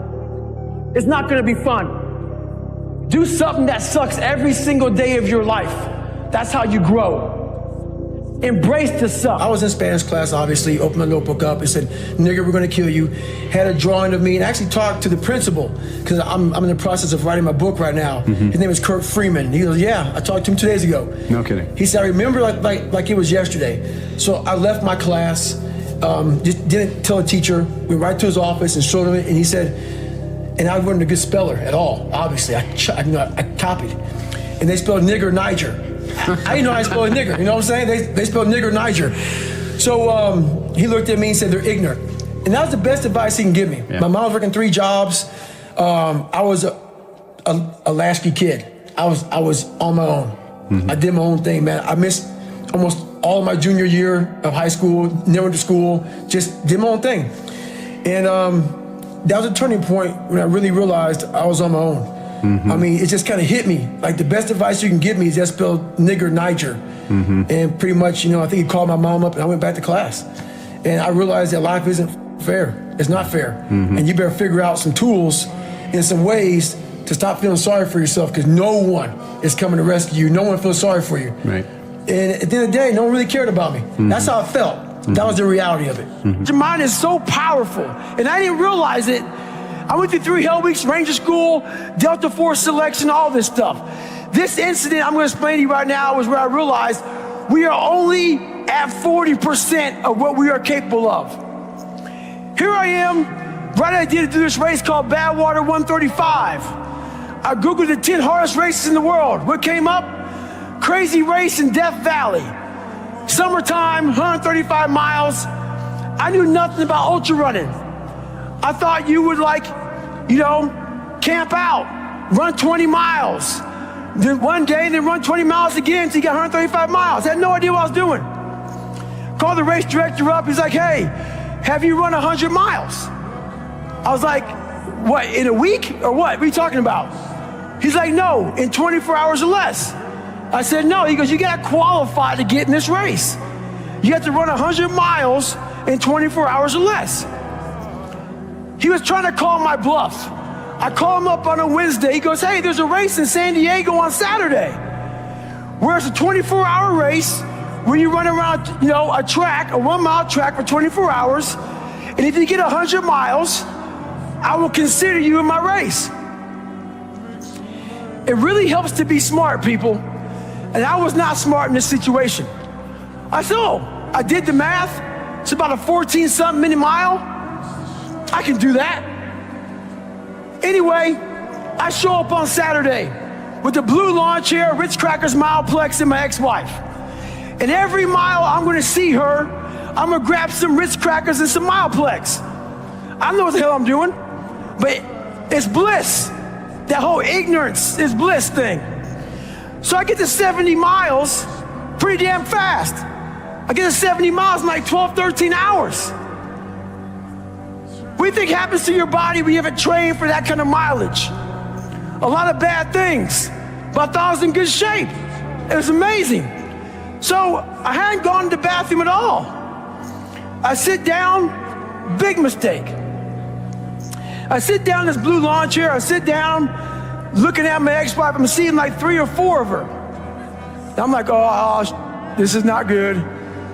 So I'm trying to play it off because I know where I'm about to go.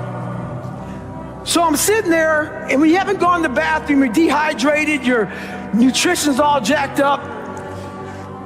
You sit down, you gotta go to the bathroom now. So I look at my ex-wife and go, do you love me? She said, yes. Why? I go, because I want to take a shit on myself right now. Because I can't stand up because my blood pressure's all messed up. So I'm sitting there literally pooping up my back and peeing blood down my leg. She's a nurse, so she's concerned. And I'm telling you right now, there's one thing you never want to hear as a black person. She said, you're starting to turn white. So I'm sitting there and I'm all jacked up. And I'm like, okay, how in the world am I I got 30 miles to go. I should quit, but I didn't. What I started doing through this whole process was I started to study myself in the dark times. So instead of just quitting real fast, I said, no, I'm going to quit, but not right now. So I sat back for a second, and I said, let me get some water, let me hydrate, let me clean myself up a little, let me get some nutrition. I wasn't dizzy. It's okay. My feet are all messed up. Let me see if I can walk. I'm gonna walk 1 mile and then I'll go home. That'll be a great accomplishment for me, 71 miles. So I took this massive thing and I started breaking it down into small chunks. And as I started breaking it down into small chunks, I started realizing maybe I'll walk 1 more mile. But at the pace I was walking, I wasn't gonna make the time. So this is when I realized the whole 40% rule. Those of you who worry, red can't hurt me, you understand it. Basically, the 40% rule is when we have a governor on our brains, like a governor on a car. A car may say 130, but if you put a governor on a car, it can only go 101. We do the same thing to our brains. I was born with limited horizons, born on the other side of the tracks. I didn't think I could be anybody. So my governor was myself. So once you take that governor off, you have limitless horizon. We live in a world that we want to be as comfortable as we can. And we wonder why we have no growth. We wonder why when the smallest thing in our life gets difficult, we wonder why we cower and we run away. Because we are kind of living our whole life is set up that way. Our whole life is set up in the path of least resistance. We don't want to suffer. We don't want to feel discomfort. So the whole time we're living our lives in a very comfortable area. There's no growth in that. So for me, I realized that. The reason I became 297 pounds is because that was comfortable. What was very uncomfortable was running. What was very uncomfortable was being on a diet. What was very uncomfortable was trying to face things that I didn't want to face. And And I also realized when I was really big, I had no growth. Why? Because I was living comfortable. So I realized for me to find growth, I had to face all of these different things that made me very, very uncomfortable. One thing I faced was running. I absolutely hated running. But I knew for me to grow, I had to do this thing every single day. I wanted to start callousing my mind. I wanted to start becoming a better person. And how you become a better person, how you gain mental toughness, how you become the person you want to be, is constantly facing the things that you don't want to face. If you constantly run away from things that you don't want to face, how is there growth? How is there mental toughness? I can give you a class all day long about self-talk, visualization, eat an elephant one bite at a time. But if you're never putting yourself in a situation to actually practice these things, you're never going to grow. I can't put you out there we're all going through a battle in our mind. A warrior is not a person that carries a gun. The biggest war you ever go through is right between your own ears. It's in your mind. We're all going through a war in our mind, and we have to callous our mind to fight that war and to win that war.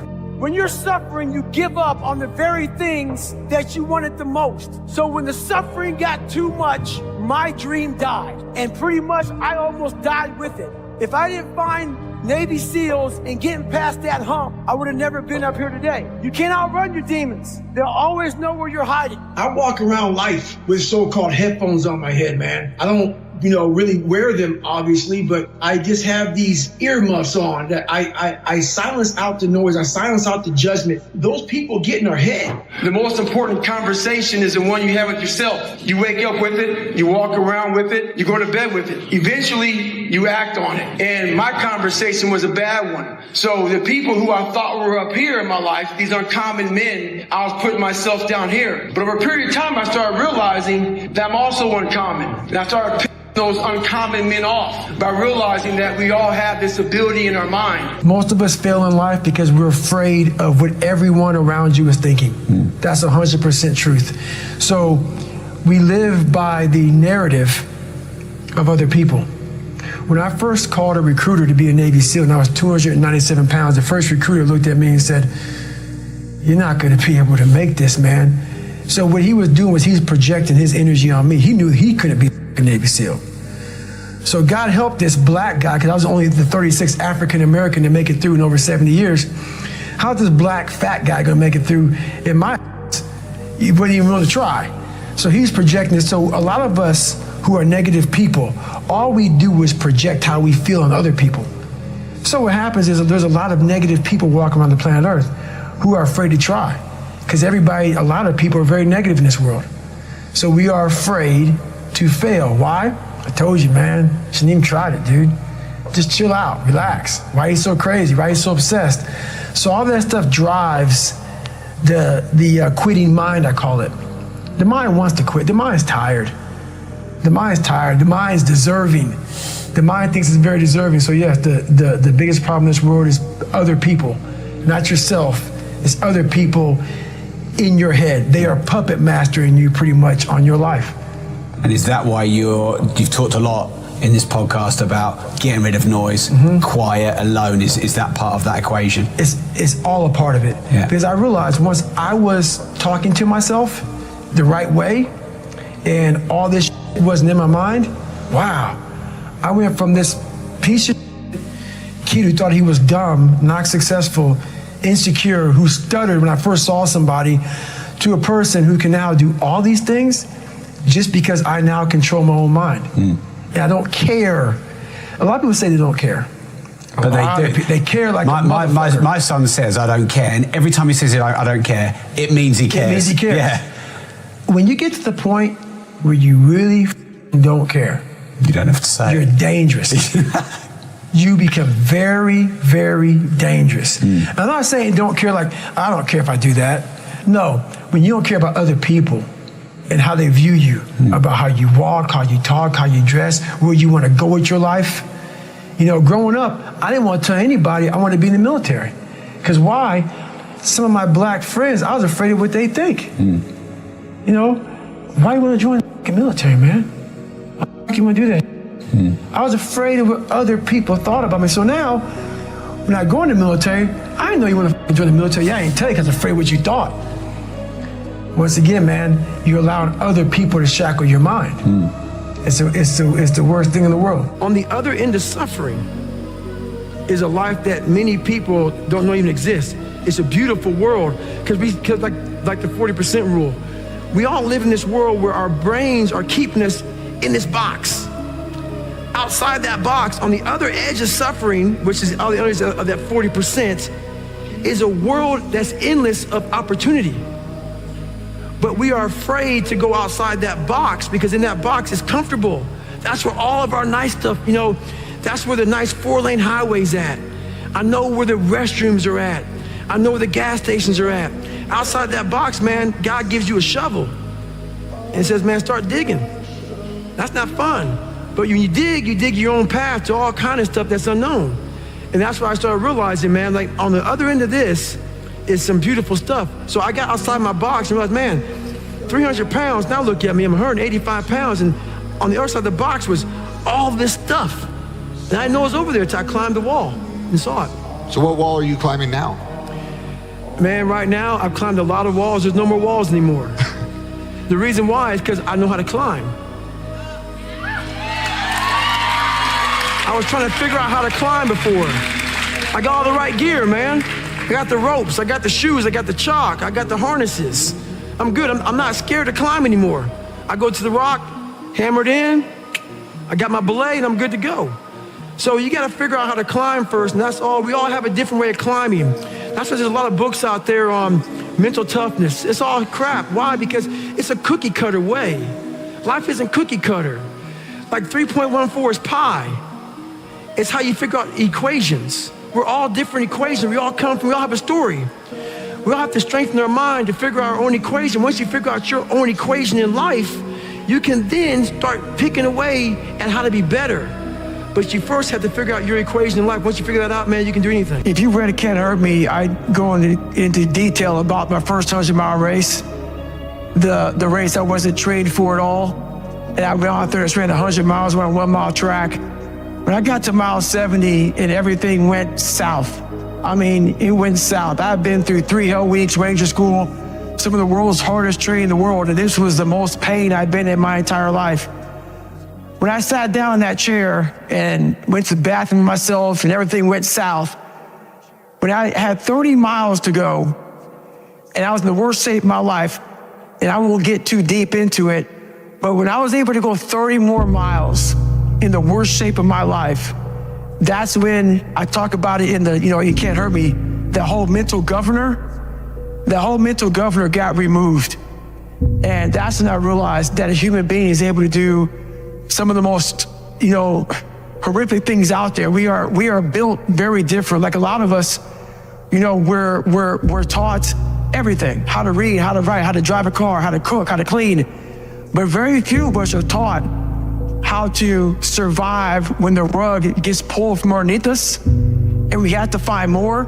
Very few of us are taught how to fight. And at that moment, that 30 miles was about 10 years of life that I lived in 30 miles. And I learned how to fight in the hardest of times, in the worst shape of my life.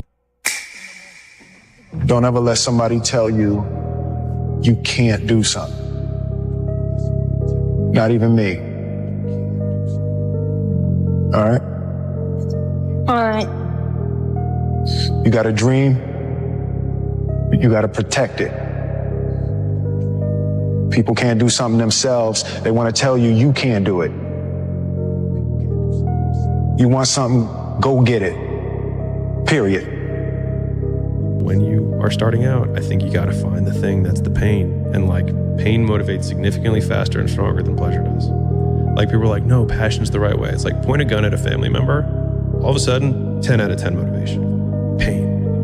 And so I think people should use their pain more. What matters is at some point you have to identify what you want to do, and you've got to become the best in the world at that, period. And so you say in your life, well, something grips you and fills you with interest. And you think, well, should I do that?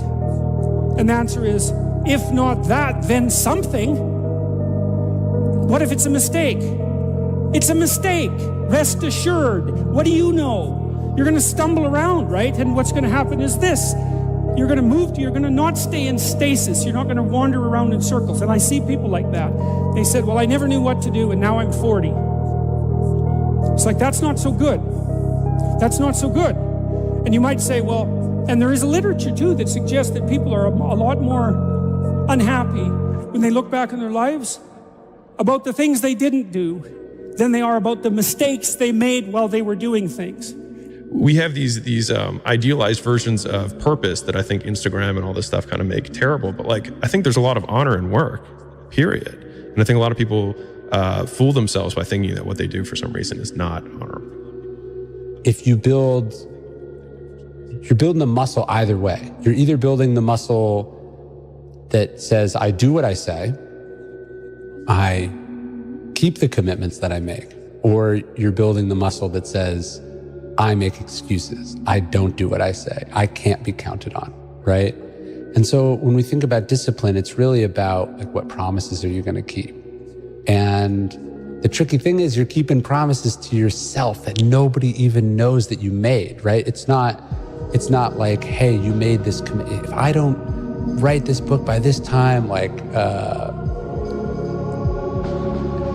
I have to do this embarrassing thing, or, then I'll retire. You're not really putting your ass on the line in that sense, but you've said to yourself, you're going to do this thing, and building that muscle is really important. I mean, sometimes you have to let other people's dreams for your life die for yours to live. And for me, it was like when I continued to every day not want to wake up, that was my wake up call, where I was like, either I continue to live this way and not want to be alive, or I just risk the fact that I'll die to everybody else. And I think that it was the hardest decision of my entire life, by far. All the hard stuff I went through, still the hardest decision of my life. Is your foundation and your fundamental principles so strong that if this thing was to go away, could you still create happiness and success all over again? If your foundation and principles are extremely strong, no matter what endeavor it is, you look at the most successful people in business and everything else, they've gone to do multiple things that have allowed them to create different levels of happiness within that confined circle. Michael had basketball. Then he had the shoe brand. Now he's got other endeavors. He's involved in, a lot of philanthropy things. The competitive nature doesn't stop, and everybody thinks you can only be happy with one certain aspect in your life. You can create happiness in multiple things in your life, and if it gets to the point where it is burning you out, that means it's time for that you are no longer obsessed with that thing anymore, and it's time for you to become obsessed with something else. So my obsession became that humans are the ultimate adaptation machine. We are literally wired from the ground up in order to grow and improve under stress and pressure. So it's like, what's the phrase? Pressure can burst pipes, but it also creates diamonds. Yes. So it's like, you need the pressure. And yes, it can hurt, but it can also make something amazing if you're willing to put yourself in that situation. So it's a weird twist of fate that humans, in order to build the muscle, you first have to tear it, right? Yes. So, but once you accept that that's how it works, you can do extraordinary things. The satirical and the ironic and the troublemaker, the comedian, the fool. The fool is the precursor to the savior. Why? Because you're a fool when you start something new. And so if you're not willing to be a fool, then you'll never start anything new. And if you never start anything new, then you won't develop. And so the willingness to be a fool is the precursor to transformation. And that's the same as humility. And so if you're going to write your destiny, you can do a bad first job. You're going to get smarter as you move forward.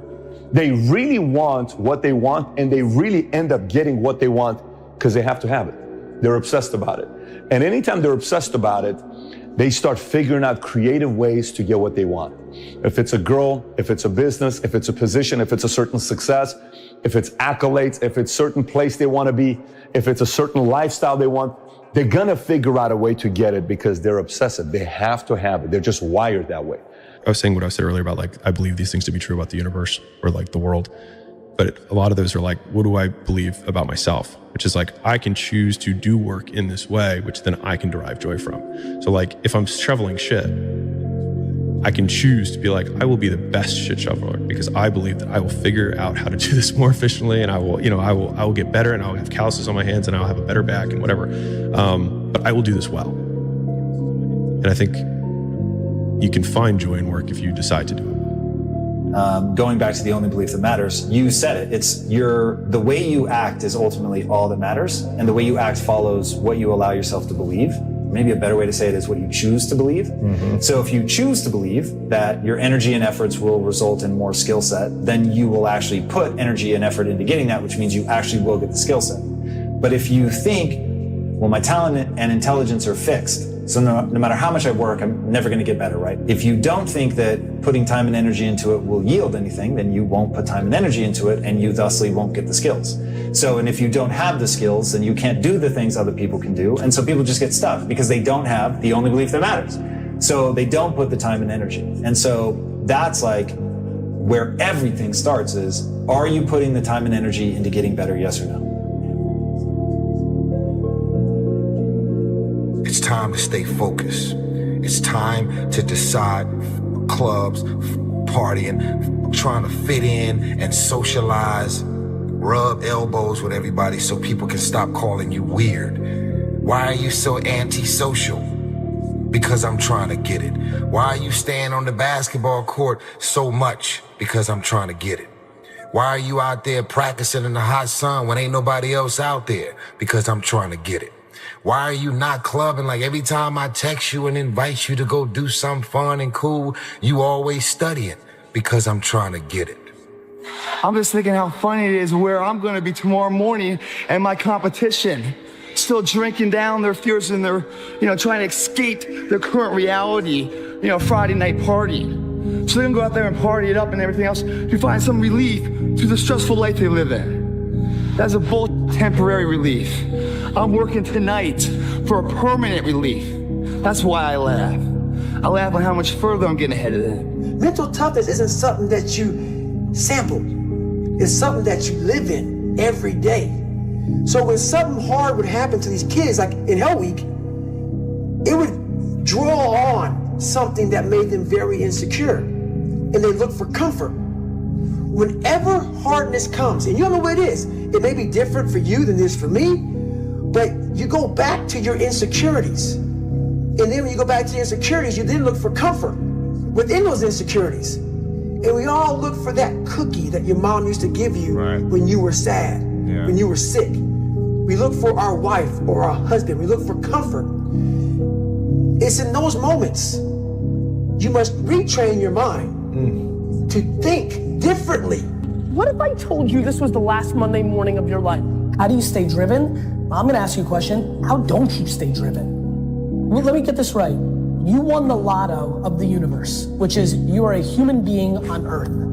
And you're not driven, and you're not fired up, and you're not going for it, and you're willing to sit like a lump and just wait till you die? You suck. It gets harder for anybody that's living and breathing. So no matter what you do, you gotta keep moving forward. Strong in the trenches. You don't know where you're going. You're lost. You know what I mean? You have no direction. So for me, I felt like both of them together, when you have the vision and you're able to manifest, but then you also put the work in, magic happens, man. Magic. That's where the magic is. But a lot of people never get there. Unfortunately, a lot of people we're blessed that we can dream. Right? I got to get stronger. I got to train differently. The weight training program that I'm doing, I got to tailor it for an 82-game season so that when the playoffs come around, my legs are stronger and that ball gets there. So I look at it with rationale and say, okay, well, the reason why I shot air balls is because my legs aren't there. I go, well, next year they'll be there. That was it. Done. Come on, where are your values behind the scenes? What do your habits look like behind the scenes? Come on, what kind of work are you putting in behind the scenes? Come on, drop down and give me 50. Come on, write it again. Come on, believe it again. Come on, sing again, record the song again. Come on, I'm talking to that athlete. I'm talking to that musician. Come on, who are you out there? When you are committed You give everything you have. Every single day, you are either losing ground or gaining ground. The choice is yours. But this time, make it personal. Attitude goes a long way. So again, going back to this guy here, Chadwick Boseman, rest in peace, passes away. 4 years has colon cancer, no one knows about it. He goes to the doctor. That means that this doesn't mean he's not taking care of his body. He's going to the doctor, but he doesn't advertise his pain. Sometimes it's just good not to advertise your pain. Sometimes it's good to not just tell the whole world what you're going through. I'm not telling you don't talk about it with a group of people. I'm not telling you have some private conversation with certain people. I do believe in the ability to have some kind of a form of a release. But the way people are doing it right now, posting everything on Instagram, all this other stuff, what's the point behind it? You need attention? Is that what you need? It's not necessarily mental toughness. Mental toughness people are not looking for attention. Mental toughness people are trying to get results. A big difference. I don't drink, I don't smoke, I don't F around, I don't party, I don't go out. Am I lame for that? Absolutely. To be lame in the eyes of somebody I would never want to be like is nothing but an absolute success. You see, it's only an uncertain person that needs company in what they do to feel like it's the right thing. But real confidence stems from doing what's best for you, even if that means doing it alone. My biggest confidence comes from consistently pushing myself and leaving no gap between what needs to be done and what I do. On day 1962 in a row of running every morning, look who's out here with me. Not a soul. That's just fine.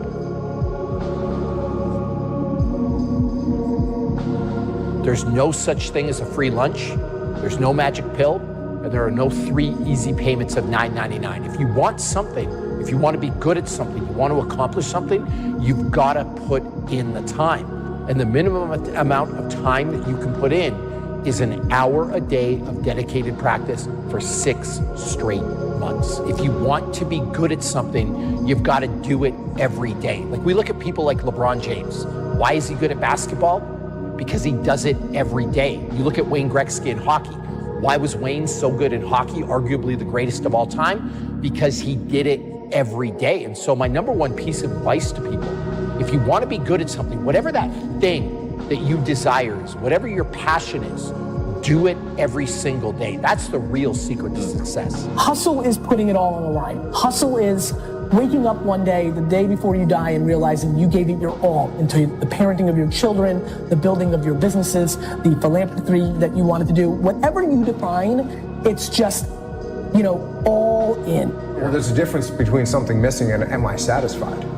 Right? Because I'm not satisfied. I mean, I always want to go. Like I never get done with the end of the day and go, cool, mission accomplished. Like it's like not even close. Yeah. E.T., aren't you ready to take a break? Yes, I might be, but listen to me. I can't. Why? Because I grind for Jalen. I grind for Jada. I grind for Dee Dee. I grind for my mother. Are you hearing what I'm telling you? I grind for Vanessa. I hustle for. So the days I want to hit that alarm clock, I think about my why. I can't quit. The Achilles were like the kiss of death. Yes. Athletes. Like, yes. I don't know if I can do this. I don't know. There's so many factors. There's the surgery that has to take place. The surgery has to go well, right? And then it's a tendon. I'm not dealing with anything that's muscular or things that I can control. I can't control a tendon. You know what I'm saying? So I don't know. It's a long process. But when I went in the trainer's room, my kids are in there. And, they're looking at you and stuff, and I'm looking at them, and I'm like, it's all right. Dad's going to be all right. It'll be fine. It'll be all right. It'll be all right. It'll be all right. As a parent, you got to set the example. You got to set the example. This is another obstacle. This obstacle cannot define me. It's not going to cripple me. It's not going to be responsible for me stepping away for the game that I love. I'm going to step away on my own terms. And that's when the decision was made that, you know what? I'm doing it. Champions keep going when they don't have anything left in their tank. That's the difference between the greats. That's what separates them. When they don't have no more, when it's over, when they're tired, when they're frustrated, when they're ready to give up, when they spent their last dime, that's when they get started. Are you hearing me? It's when you have nothing left. It's when you depleted all your money, when all your energy gone, when you have nothing left, that's when it's showtime. When you find the way out of no way, when you find breath that you don't have, when you find energy that did not exist, when you want this thing as bad as you want to breathe, that's when you find a way. You still got work to do. Stay on that basketball court. Stay on that football field. All the homies texting and calling and trying to make you feel bad about being so focused. It's grind season, homie. It's not about today. It's about the future. You do the work now. Do the work now. And all of this that you could ever want to do for your family, your kids, your loved ones, it's all going to be on a whole nother stratosphere. You know, you got to take ownership of what's going on in your life. When you're not where you want to be and you say it's because the boss doesn't like you, or it's because the girl treated you this way, or the guy did this, like all those things, you got to take ownership of them. And if you're blaming all these other external things, you're not going to make any changes. And that's going to be a problem.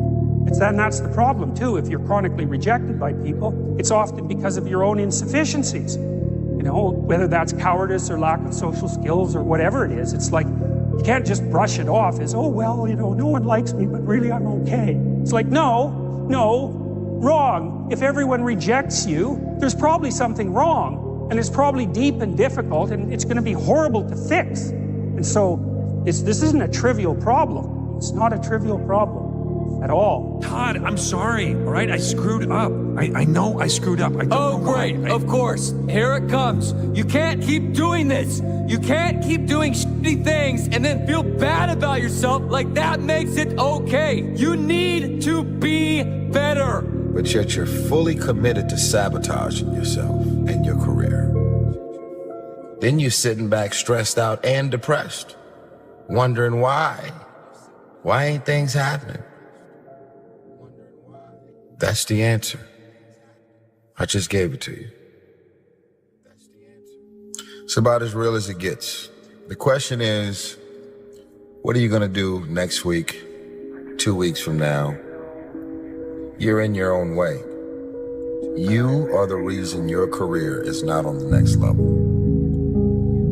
Nobody else but you. When you don't have a true appreciation and acceptance for who you are, and you allow yourself to be immobilized by fear, what happens in the process is that you begin to abuse yourself. You begin to sabotage your life, you begin to sabotage your dreams, you begin to unconsciously work against yourself. You become your own worst enemy. So what do you do about that? Well, you begin to realize that your dream and your gifts have so much meaning and so much value for you till your hunger for them will begin to push you past the fear. Your hunger to have them will give you a special drive. You might be sitting there wondering if you're gonna wake up tomorrow and do the thing you said you would. But why on earth would you wonder? This thing you're so uncertain about is literally you. There's nothing in this world you have more control over than yourself. But if you decide to wake up every day, surrender that control to chance, I guess you'll be stuck wondering forever. This disconnect between you and you is unnecessary, though. The pattern of hoping you fulfill the role of a better you and disobeying that desire every time is completely in your hands. It is a recipe for no self-respect. So there's some certainty within yourself that needs to be built. That's not going to happen by accident. If you look in the mirror and you ask yourself, what do you have to do to be successful? I promise you, your heart will tell. Say, why are you only giving 50%? What's wrong with you? You need to put yourself on punishment.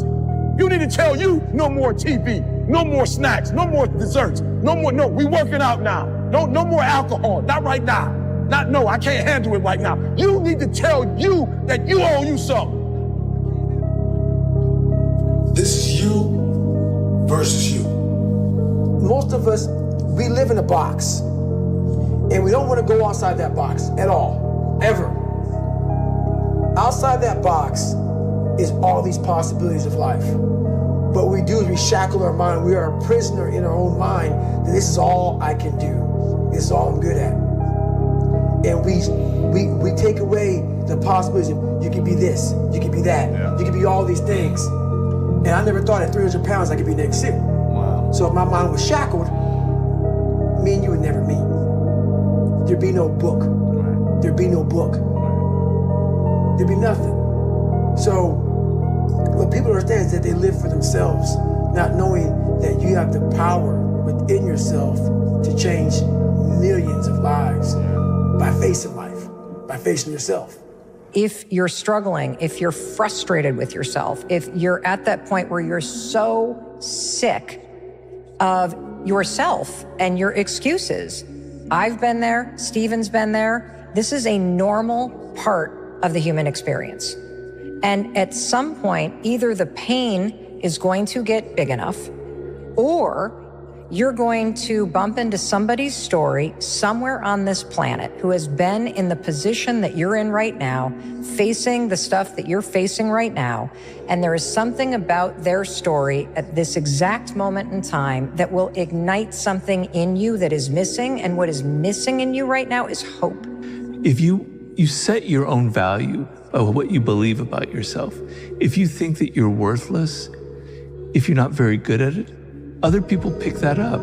It doesn't matter what lifestyle you have. It doesn't matter what walk of life you have. No matter what you do, if you allow excuses to tell you what to do, then ultimately the excuses have more control of you than what you have of yourself. So get up, work hard, put some effort into what you want out of life, because all you have is you. All you have is what you have inside. Don't wait for somebody to tell you what to do. You know what you need to do. Get out there and get it done, because that's ultimately what it's going to take.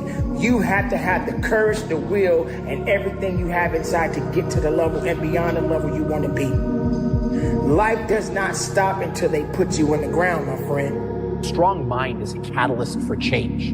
When you see the best athletes in the world either perform really well or, on the other hand, completely bomb out, it's because of that muscle that lives between the ears. It's interesting to me that the comfortable route is seen as the safest path, but the undeniable disappointment that comes from giving up the ideals of the true self doesn't seem so safe to me. Don't indulge in the comfort that comes before effort, because that comfort is nothing but a lie. So what kinds of things, what kinds of thoughts are you feeding your consciousness? What kind of things are you putting in your mind that will enable you to either move forward or to justify why you're staying where you are? What really breaks my heart is how stuck people are. And that there are things you can do to change your life for the better. And if you don't have hope, and you don't have this breakthrough where you have, for just a millisecond, this insight where you go, well, what if things did work out? If you don't have that moment, most people stay so stuck in resignation. So it's time to come face to face with pain. Look yourself in the mirror and ask yourself, how much more can you take? Because what hurt you, what tried to cripple you and kill you only made you stronger. You have the capacity to whatever comes up, to handle it, to face it. And rather than feeling powerless, you begin to feel powerful. my content creators, my entrepreneurs, my musicians, come on, my keynote speakers, my captains of industries, my CEOs, from the captain to the cashier, there is more in you. Stay-at-home father, stay-at-home mother, lawyer, doctor, hygienist, author. I don't know who you are, where you're from, but there's more in you. You may be hurting, maybe dying on the inside, but you still got life left. Dreams without goals are just dreams, and they ultimately fuel disappointment. Goals on the road to achievement cannot be achieved without discipline and consistency. I pray that you all put your shoes way under the bed at night so that you got to get on your knees in the morning. What is the most important question for entrepreneurs that are listening to this conversation now, based on everything that you know and have done, that will help them that I didn't ask? I think they should really ask themselves if they love what they're doing. And if they really love what they're doing, that will be the fuel that will carry them the whole way. But there are so many people who are trapped building businesses or, in jobs that don't really love what they do, who haven't found how to use their special gifts in a way that applies to the business world. And I think so much of life is trying to figure out, what is that thing that I can do that I just love, that brings out the best in me and my talents? And I think not giving up in pursuing that is just so important. Really liking what you do, whatever area that you get into, given that, even if you're the best, there's always a chance of failure. So I think it's important that you really like whatever you're doing. If you don't like it, life is too short. If you like what you're doing, you think about it even when you're not working. I mean, it's something that your mind is drawn to. And if you don't like it, you just really can't make it work, I think. I found that nothing in life is worthwhile unless you take risks. Nothing. Nelson Mandela said, "There is no passion to be found playing small and settling for a life that's less than the one you're capable of living." Now, I'm sure in your experiences in school and applying to college and picking your major and deciding what you want to do with life, I'm sure people have told you to make sure you have something to fall back on. Make sure you got something to fall back on, honey. But I never understood that concept, having something to fall back on. If I'm going to fall, I don't want to fall back on anything except my faith. I want to fall forward. I figure at least this way I'll see what I'm going to hit. Fall forward. This is what I mean. Reggie Jackson struck out 2,600 times in his career, the most in the history of baseball. But you don't hear about the strikeouts. People remember the home runs. Fall forward. Thomas Edison conducted 1,000 failed experiments. Did you know that? I didn't know that. Because the 1,001st was the light bulb. Fall forward. Every failed experiment is one step closer to success. When you're building a company and building a product, skill matters. Intellect matters.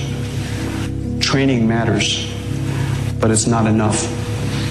The part of it that is important to realize about building companies is that it's a challenging and painful and oftentimes extraordinarily scary thing to do. And so unless you have passion, unless you really love the process of building the company and what you're trying to do, it's going to be incredibly, incredibly challenging. And so what I would leave you with is when you're building a company, if you decide to build a company, you have to ask yourself, what is the purpose that you're building the company for? Is it that you would like to build a company so that you can sell it, make a fortune? Is it that you would like to build a company so you can take it public? You're just a serial entrepreneur. You want to build something, let somebody else run it, build something, sell it. Whatever your reason is, be honest to yourself.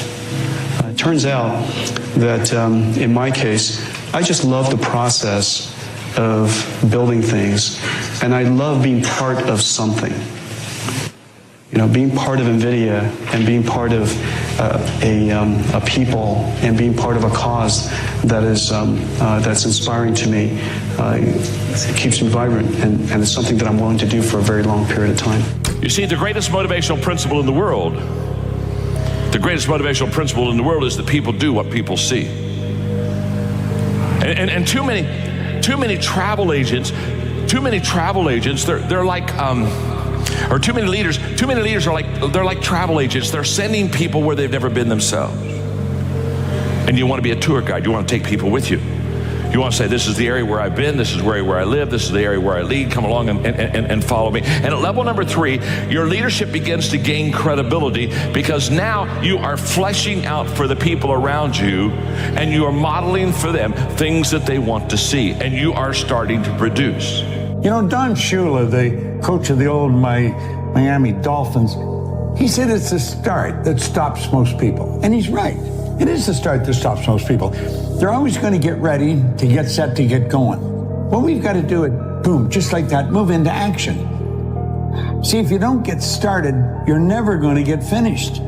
How do we do that? Start early. I believe when you wake up, you should get up. The second you wake up, get your feet hit the floor, move into action. And you know, you'd be wise if you sit down at night, before you go to bed, and write down 6 goal-achieving activities.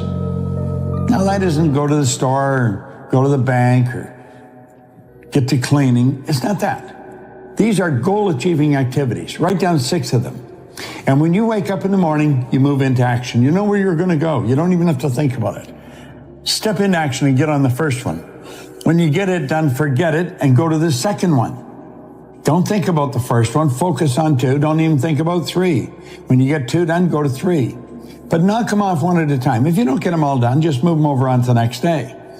Now, that doesn't mean if you only get 3 done that you have 9 the next day. There are 3 of the 6 that you're going to do the next day. 6 goal-achieving activities. And when you wake up in the morning, move into action on them. Quit holding yourself back. Don't wait. You say, well, I really don't know how I'm going to get started, and the way will show itself. It just appears. I have found when you get started, when you move into action, everything starts to happen around you. If we're not creative enough, if we don't push it hard enough, we've got to have some failures. And so we don't really want to have all hits. I'm clearly glad the first ones are hits. But, the sign that you're right at the edge of chaos, the edge of creativity, is that some stuff doesn't work. Now, why do you want to be there? Because networks don't want to be there. Life's short. I mean, why are we doing this? We're like, we want to have a difference, right? And so it's innate. It's wanting to push the edge, to create something that people are proud of and that they enjoy. Have you ever heard a motivational speaker tell you that attitude is everything? I'll bet you have. I've heard many say that. In fact, they'll say something like, if you can believe it, you can achieve it. And that never quite rang true with me. So I began to press the issue, and I have come to the conclusion that attitude isn't everything. Now, I'm not disclaiming or in any way being disparaging about attitude, because I think attitude is very important. But if anybody comes up to you, tells you that attitude is everything, I don't buy into that. That's not true. For example, attitude can't replace incompetence. If you're incompetent, you can be very happy, but you can still be very unsuccessful. Now, here's what I do know. Attitude isn't everything, but attitude is the main thing that'll make a difference in your life. And because I believe that, I wrote the book, The Difference Maker. You see, that's what attitude is. Attitude is the difference maker. You have 2 people side by side that you're thinking about employing in your company. Both of them have the same background, same job description, education, experience. I mean, you could almost flip a coin and say, I could hire the one on the right, or I could hire the one on the left. But one has a great attitude and one has a bad attitude. Now, who are you going to hire? You're going to hire the person with a great attitude. Why?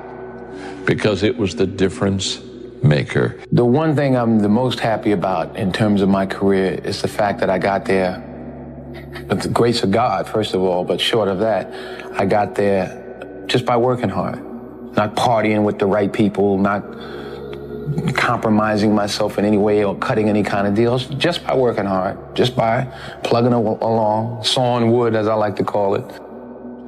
I'm a 20-year overnight sensation. I always believed that you need to understand the reason why your business work. What is the essence of your business? What makes it work? Now, the foundation of my business, at its core, is semiconductor technology. Here in Silicon Valley, we usually like to refer to semiconductor technology as Moore's Law. Moore's Law is not so much a physical law as it's a law of competition. It is a law of challenging engineers. It's a law almost of setting pace. And Moore's Law approximately gives you twice the performance every year or two. And so understanding the fundamental ingredient of our business improves by a factor of 2 every year, and simultaneously reduces in cost by a factor of 2 every year. Most people don't use their imagination constructively. Most people use their imagination destructively. They imagine what they don't want. We've got to consciously and deliberately imagine what we do want. If we will take and sit down with a pen and ask ourselves, what do I really want? What do I really want? And write it down. And then make a written description of it in the present tense. Writing causes thinking. Thinking creates an image. And you get these images going, you're building a vision in your mind. It's the visionaries that's changed the world. Think of that. The fact that I can sit and look into this camera, and you can sit and look at me on your phone, or on your TV, or on your laptop. That was the result of somebody's vision. Do you know everything you've got, the clothes you wear, the house you live in, this microphone that's in front of me, it was all the result of somebody's vision. It's not an accident. You and I have a marvelous imagination, and everything starts with a vision. Van Gogh was asked how he did such beautiful work. He said, first I dream my painting, and then I paint my dream. My wife told me this great expression: to get something you never had, you have to do something you never did. Les Brown's a motivational speaker. He made an analogy about this. He says, imagine you're on your deathbed, and standing around your deathbed are the ghosts representing your unfulfilled potential. The ghost of the ideas you never acted on. The ghost of the talents you didn't use. And they're standing around your bed, angry, disappointed, and upset. They say, we came to you because you could have brought us to life, they say. And now we have to go to the grave together. So I ask you today, how many ghosts are going to be around your bed when your time comes? You have to be authentic. I mean, you've got no hope if you try to pretend to be Reed Hastings or Mark Zuckerberg or Bill Gates or whoever you want to think your CEOs are that you've met. You know, that is crazy. And you got to really get comfortable with yourself, your strengths and weaknesses.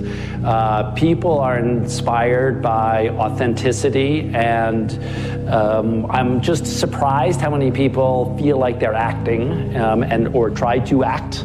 And you may be a really quiet person, and that's fine. But if you have that fierce will, that desire for the institution, the company to be great, and your own role in that is secondary, and you authentically express that in whatever ways you do, then you'll be greatly accepted. Okay, and so that's all it takes, is to be authentic and not try to be something else, and to fundamentally care at your core about what's good for the company.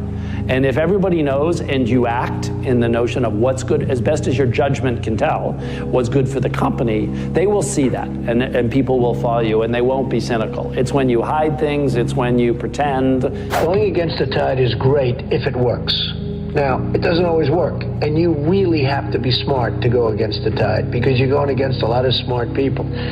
But when you get it right, you'll end up better, whether it's Microsoft or Google. I mean, so many people that have really hit big have gone against the tide. But you have to have great confidence in yourself. You have to be the right person. There are very few people that can pull it off, but when you pull it off, it's great. Same thing in real estate. You go against the tide. People are selling, you're buying, the tide changes. You don't pay a lot of attention to reviews and those kind of things? Well, you know, you're always affected by opinion, but the more opinions there are of you, of me,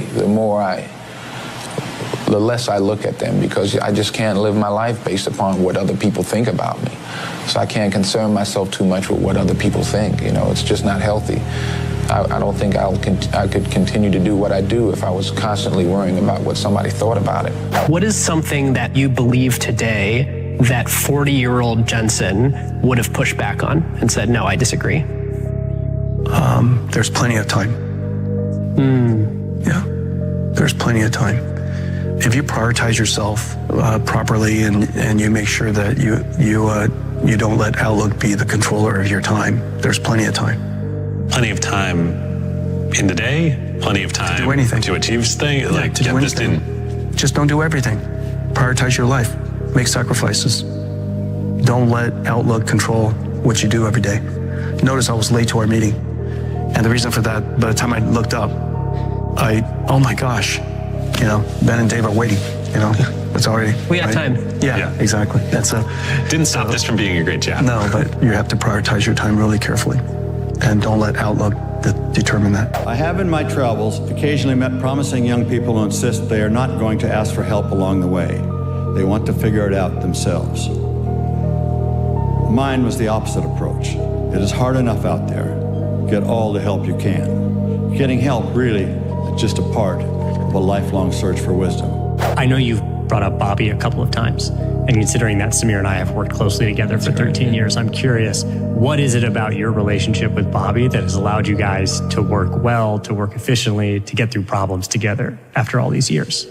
What a great, you know, sometimes you just click with people, you know, and that really happened for me and Bobby. I think we both have very different perspectives. We had different strengths, but like, man, if I can get, you know, words of wisdom from Bobby or his advice, like there's almost nothing more valuable, you know, to me. So I think like, you know, the way that he thinks, his creativity, it just kind of complements mine. And I think we're able to just feed each other in terms of how we think about growing the business or evolving the product or investing in some crazy new, you know, technology or something like that. And we just love working together. I mean, that was the big takeaway from Future Freshmen. It was like a total disaster, but we were like, man, this is so fun. Like, this is awesome. And I think that learning that like, wow, okay, we found something we love doing. We love working together. That's been kind of the cornerstone of the whole thing. Most important thing is you have to, there's two sides. There's really sort of the intellectual or mental side. You have to pick a business that has a niche. You have to have a reason to succeed. You have to be something like we were doing, say, Japan can beat Germany in manufacturing of this type of a product. That was the niche, really. And then on that, you just have to have a total and complete passion, because there's going to be so many dark moments. You know, I think the dark moments are true for any entrepreneur or any startup company. I'm sure that you talk to Steve Jobs and Apple, you'd see many, many dark moments. Ours happen to last a little longer than most of them, but you really emotionally have to be prepared for those dark moments. I think every entrepreneur I've ever spoken to would echo that. Yeah. That there are dark moments when everything's on the line. That's the life of an entrepreneur. And so you're going to be into it, you better be prepared for that. All over the world. I mean, all over Asia, China, South America, North America, Europe. And I'm always asking people, what do you really want? And I have found most people don't want to be really wealthy. What they do want is they don't want to have any financial concerns. If they want to buy a new suit, they can go and get one. If they want to take a trip, they can take the trip. If they want a new car, they can get the new car. They don't want to just run out and spend or buy. They don't want to have any financial concerns. 2, they want to wake up in the morning excited about how they're going to spend their day. And the 3rd, they want to mix with people who are upbeat and creatively productive. Those are the three things that people really want. So in answer to your question, if somebody's watching, what's the first thing they should do? Well, the first thing they should do is understand why we have goals, not just to set a goal, because most people don't set goals right. They're operating with a limited level of consciousness, so they're thinking, if I could get a little more money, and if I could get him to help me and her to help me, and this happened, then I could do this. Maybe this is get a new car. What we've got to understand is we're trading our life for our goals. Literally trading our life. Would you trade your life for a car or a house? I don't think so. Usually in companies, there's a notion of a hierarchy, a set of objectives, a quarterly plan, and so forth. We had none of that. Our theory was that the leadership, in particular the bottoms-up leadership, really should be empowered by what we were doing, and we'd see how far they get. We didn't have an 18-month strategy. We just kept iterating. So what I learned from this is that fast iteration is the key. The most important thing to do is every week, a new product, a new idea, just keep pushing. You'd be amazed how much progress you make in 3 months or 6 months. You have to have a vision. This vision has to be based on understanding about the dynamics of the market globally. And then you have to pursue this vision, no matter what. You have to build motivation inside your company. This is easy because we're saying, okay, we want to be leader in a technology that is meaningful for the consumer. And all the Nissan people, all the Renault people are buying into it. Then we need to come to the consumer and tell him, tell the consumer, that's a great product, which is affordable. And on top of this, is going to allow you to drive without the guilt of the melting of the icebergs and the change of the seasons and the temperature, etc. And I think it's going to be very powerful. But again, before it starts, there is always a doubt. And now we are in the period of time where a lot of people are throwing at you a lot of stones by saying that's not going to work. And then you have a lot of comments from competitors saying, you're too much bullish, it's not going to work. Well, obviously, what do you want competitors to say? He's in the right direction? I'll say, okay, he's in the right direction. And what is your car? Well, I have no electric car. So what's your situation? In areas of choice, you need to work on your weaknesses. For example, let's say I'm lazy. That's an area of choice. I'm not naturally lazy. I'm just lazy. It's a choice. So I need to work on that because in areas of choices, you can make vast improvement and you can make fast improvement. I've never heard this distinction, by the way. Yeah. Hugely helpful. Oh yeah, in choices. So attitude, let's say I have a lousy attitude. One day I wake up and I say, this isn't getting me anywhere. I gotta have a good attitude. You can go from a 0 to a 10. I mean, almost over. You see people that you just say, my gosh, overnight they just got good and happy. You know what I'm saying? Okay, that's a choice. Vast, fast growth in choices. In giftedness, DNA, wiring, your growth is very, very small and it's very slow. So I think, for example, a person can maybe increase their giftedness skill set maybe 2 numbers. Wow. So if I'm a little bit above average, I'm a 6. If I really work hard, I can become an 8. But an 8 is powerful. Yeah. 8 has a huge return. So what I tell people is in areas of giftedness, that's where you have to work on your strengths. If I'm a 2 in something, I'm very weak in a skill. If I worked hard, I could only become a 4. I'd still be below average. So what I tell people is, you got to ask yourself, is it going to give me the return? So in the area of strengths, you got to pour yourself into the things that you're already good at, because that'll really set you apart from average. Yeah. But in areas of choices, go for those weaknesses, because you and I don't you know people that are highly skilled but they have a lousy attitude, or they're not self-disciplined, and they're never going to get anywhere, and they're not going to get anywhere because they didn't. So in areas of choices, work on your weaknesses, but in areas of strengths and skills, just work on your strengths. I would say I've always believed that a strong mission statement's really important, and I have to say we've never succeeded at it. It's like this odd thing. We've had them every year for 15 years, and they're constantly different, and now we're also cynical. We're like, come on, we're trying to make people happy. I mean, that's the fundamental thing is in consumer service. We're trying to be better, and us in Disney and Mission aren't that different. There's a bunch of different tactics at it, but we're an emotional product. We cater to the things that are important but not necessary, and I love that part about it, because like when you're selling milk or penicillin, you're selling something somebody needs, and we get to sell something you want, okay, that you choose to do because it's really cool. It's human. To be entertained and to connect to people over entertainment. And so we celebrate that a lot, and we want to change the industry. But in terms of like a mission statement, like so many companies have, Facebook talks about a more connected and open world. And then you see that phrase again and again and again, and it's a powerful mantra. We don't have an equivalent. And I think we probably would have been stronger if we do. In the early days, it was to connect people with movies they'll love. And it's okay, but it's kind of like the long, kind of awkward phrase, connect people with movies they'll love. And, it's just not punchy. And then so like we used it, we had t-shirts, and then it didn't really motivate anyone, didn't really stick. But we knew we were trying to make people happy with DVDs, and then eventually with streaming and original content. So it didn't hold us back much.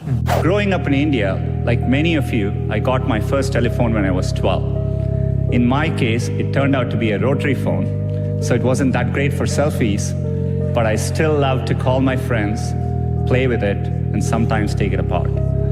That telephone cemented my fascination with technology. I remember in my parents' house in Chennai, reading about the invention of the transistor at Bell Labs. Of course, that initial invention helped found what became known as Silicon Valley, and out of that came companies like Fairchild Semiconductor and Intel, and all the computers and software that we all use today. You can draw a direct line from that invention to the technology that powers your Twitter feed or your WeChat messages today. I remember reading about that and thinking, it's the idea that matters. It didn't matter where you come from or what your background is. One revolutionary idea, one brilliant invention can unleash other entrepreneurs to revolutionize industries in ways you could never predict. If you were talking to a young entrepreneur today, what would you say about how a great team gets put together, about the role of a CEO in supporting, shaping, interacting with that team? Yeah, a man's life and death. I think even today, as big as Nike is with over 60,000 employees, the key thing is people. And so when you're starting out, obviously getting the right people that's life and death. And then not only the right people, but getting them to work together and work for a common purpose. I've always said 2 9s working together will beat 2 10s working apart any day. And how do you do that? Well, pick the right people is number one, and then giving them the environment and maybe a little bit of leadership that allows them to keep doing that. And the environment for good, for the ability to get different people to work together. I'm looking for sort of how you would articulate what is that thing you put in the environment? Well, now you're getting into management, and there's all kinds of different management styles that and you have to kind of recognize that each person is an individual. So there's, but I always liked Sparky Anderson, the manager of the Cincinnati Reds. He says, do you treat all players the same? Hell no. He says, Johnny Bench wants a day off, he gets it off. Or a rookie wants a day off, I said, get your ass out on the field. And I think that's a good management principle by itself. Someone who's pitching you, what don't you want to hear? Everyone asks what you do. What don't you want to hear? I want to hear that everybody is focused on this new architecture, and anybody who's coming in with plans based on the earlier architectures, you're not going to make it. You need to be on scalable plans that solve real problems. It's so easy to solve a local problem. You need to dream bigger. Over and over again, we hear ideas that are interesting in a local context, but they're not big enough. So dream bigger, right? As a general statement about society, we need to ask the harder questions, and we need to ask for stronger solutions. There is a global emerging consensus around issues and so forth. Together, we're very strong. So going on perhaps a decade of running simultaneously two global companies, how do you get the stamina to keep going and to stay fit, personally and mentally and physically? Well, somebody said with a little discipline, you do little things. With a lot of discipline, you do a lot of things. And with total discipline, there is nothing which you cannot do. It requires a lot of discipline. I mean, obviously, because you're going to move from one world to the other, from one culture to the other, from two completely different company. You have jet lags, organization. People are expecting you when you come down from a plane after 14 hours flight to be fresh and ready for them. They're not expecting a CEO to come and say, oh my God, he's jet lag, he cannot answer a question. They want you to be on the go all the time. So this requires a lot of discipline. You have to organize yourself. If you know you're going to do this job and you accept the job, you have to organize yourself in order to do it. It's tough, but there is a solution. There is a solution for it. But it requires a lot of choices, personal choices. There are a lot of things you cannot do. You know, there are a lot of things you can do, but you're going to do them within a certain order, but particularly with a lot of discipline. Brands are, one of the most interesting parts of business. But I mean, basically a brand stands for something. It creates an emotion in a person's mind, either positive or negative, that brings out all kinds of reactions to that brand. And when we got to start our own brand and have our own name, we were very ambitious in some of the things that we wanted it to stand for. But I mean, as you stop and think about brands around the world, Sony and Coca-Cola and Rolls-Royce, where they all stand for very different things, but they all create an emotional response and something that's really strong and powerful. Are you going to be able to make products who are hits? Okay, first question. After 1-2 years, we started to renew the product lineup. We had some hits. Some of them are major. How do you know you have a hit? It's not the media writing about it. Is how much profit are you making from this car? That's the way you know you have a hit. The 350Z is a hit. The Murano is a hit. These are some of the most profitable cars we have ever had. That's the way. That means it's not only that the media is saying this is a great car and people are buying it, because you can have a great car, people buying it, and not make one nickel on it. It doesn't mean that it's a hit. Well, the real hit is the product has to be successful, but at the same time you need to sell as much as you think the potential is, and make money out of it. That's the real demonstration of it. The thing which attracted me to Google and to internet in general is that it's a great equalizer, right? And so to me, I've always been struck by the fact that Google search worked the same. As long as you had access to computer with connectivity, if you were a rural kid anywhere, or if you were a professor at Stanford or Harvard. And to me, I want Google to strive to push to do that, not just build technology for a certain segments, right? For me, it matters that, we drive technology as an equalizing force, as an enabler to everyone around the world. The people you hire define the culture, whether you like it or not. So Larry and Sergey, when they started the company, said, we need to have really smart people. So they hired a rocket scientist, and they hired a medical doctor, and they hired a Stanford graduate who had been a professional football player, because they figured that they wanted normal people who had done something exceptional. So in my case, I was a pilot, and I had done other things, and they said, okay, you're good enough. The CEO has to have something besides being a CEO that makes them interesting. And everyone had something. And I would go around and I'd say, well, what's special about you? It's like Sesame Street, what's special about you? And what's special about you? But there was always an interesting story. So another lesson I learned is that you don't hire generic people. You hire people who've had some kind of stress or achievement or whatever. The best people to hire, by the way, are CFOs who've gone bankrupt. Because boy, have they been through the war. And on the CFO side and the finance side, you want somebody who's not going to happen again. And you only go bankrupt once, by the way. Your first book, The Art of the Deal, begins with a simple sentence that many people might find hard to understand. You say, I don't do it for the money. Can you explain that? Well, I do it because I love it. If I didn't love it, I wouldn't do it. I have bad days, I have good days, I have days somewhere in the middle. But the end result is I love what I'm doing, and I don't do it for the money. And I make money because probably I'm not doing it for the money. I do it, and I do it well. I'm the biggest developer in New York. I love building buildings. I have a lot of fun building buildings. The fact is, I do it for fun. I do it for game. I do it for sport. I happen to make a lot of money doing it. If I didn't enjoy it, if I didn't really love what I'm doing, I wouldn't be successful. I wouldn't be sitting with you today. And what's the implication of that for someone watching this who wants to create greater wealth? What's the message in that, do you think? Well, the message is you have to love what you do. If you do it for the money alone, it's probably not going to work. I have friends where I tell them, get out of this business, which is a good business, and go into another business, which isn't as good a business, because they like the other business better. They'll do better in a less good business, so to speak, than they will in the better business because they like it. Never, ever give up. Just keep going forward. Never stop. It may seem like you have no chance. It may seem like it's over. Never, ever quit. If you're a quitter, I hope you quit right now and stop watching immediately because you'll never make it. Enjoy the journey, not the destination. A lot of us delay our happiness. When I get to this level, when I get my degree, when I get the kids, when I get married, I'm going to be happy. Enjoy the journey. Enjoy the whole step, the whole process. Every day that you get up to strive for whatever it is you're after. You know, I'm a goal-oriented guy. Yeah, absolutely. But you don't celebrate when you get to the finish line. Celebrate all along the way. Celebrate all along the way. Yeah, man. I don't agree that you should narrow your focus.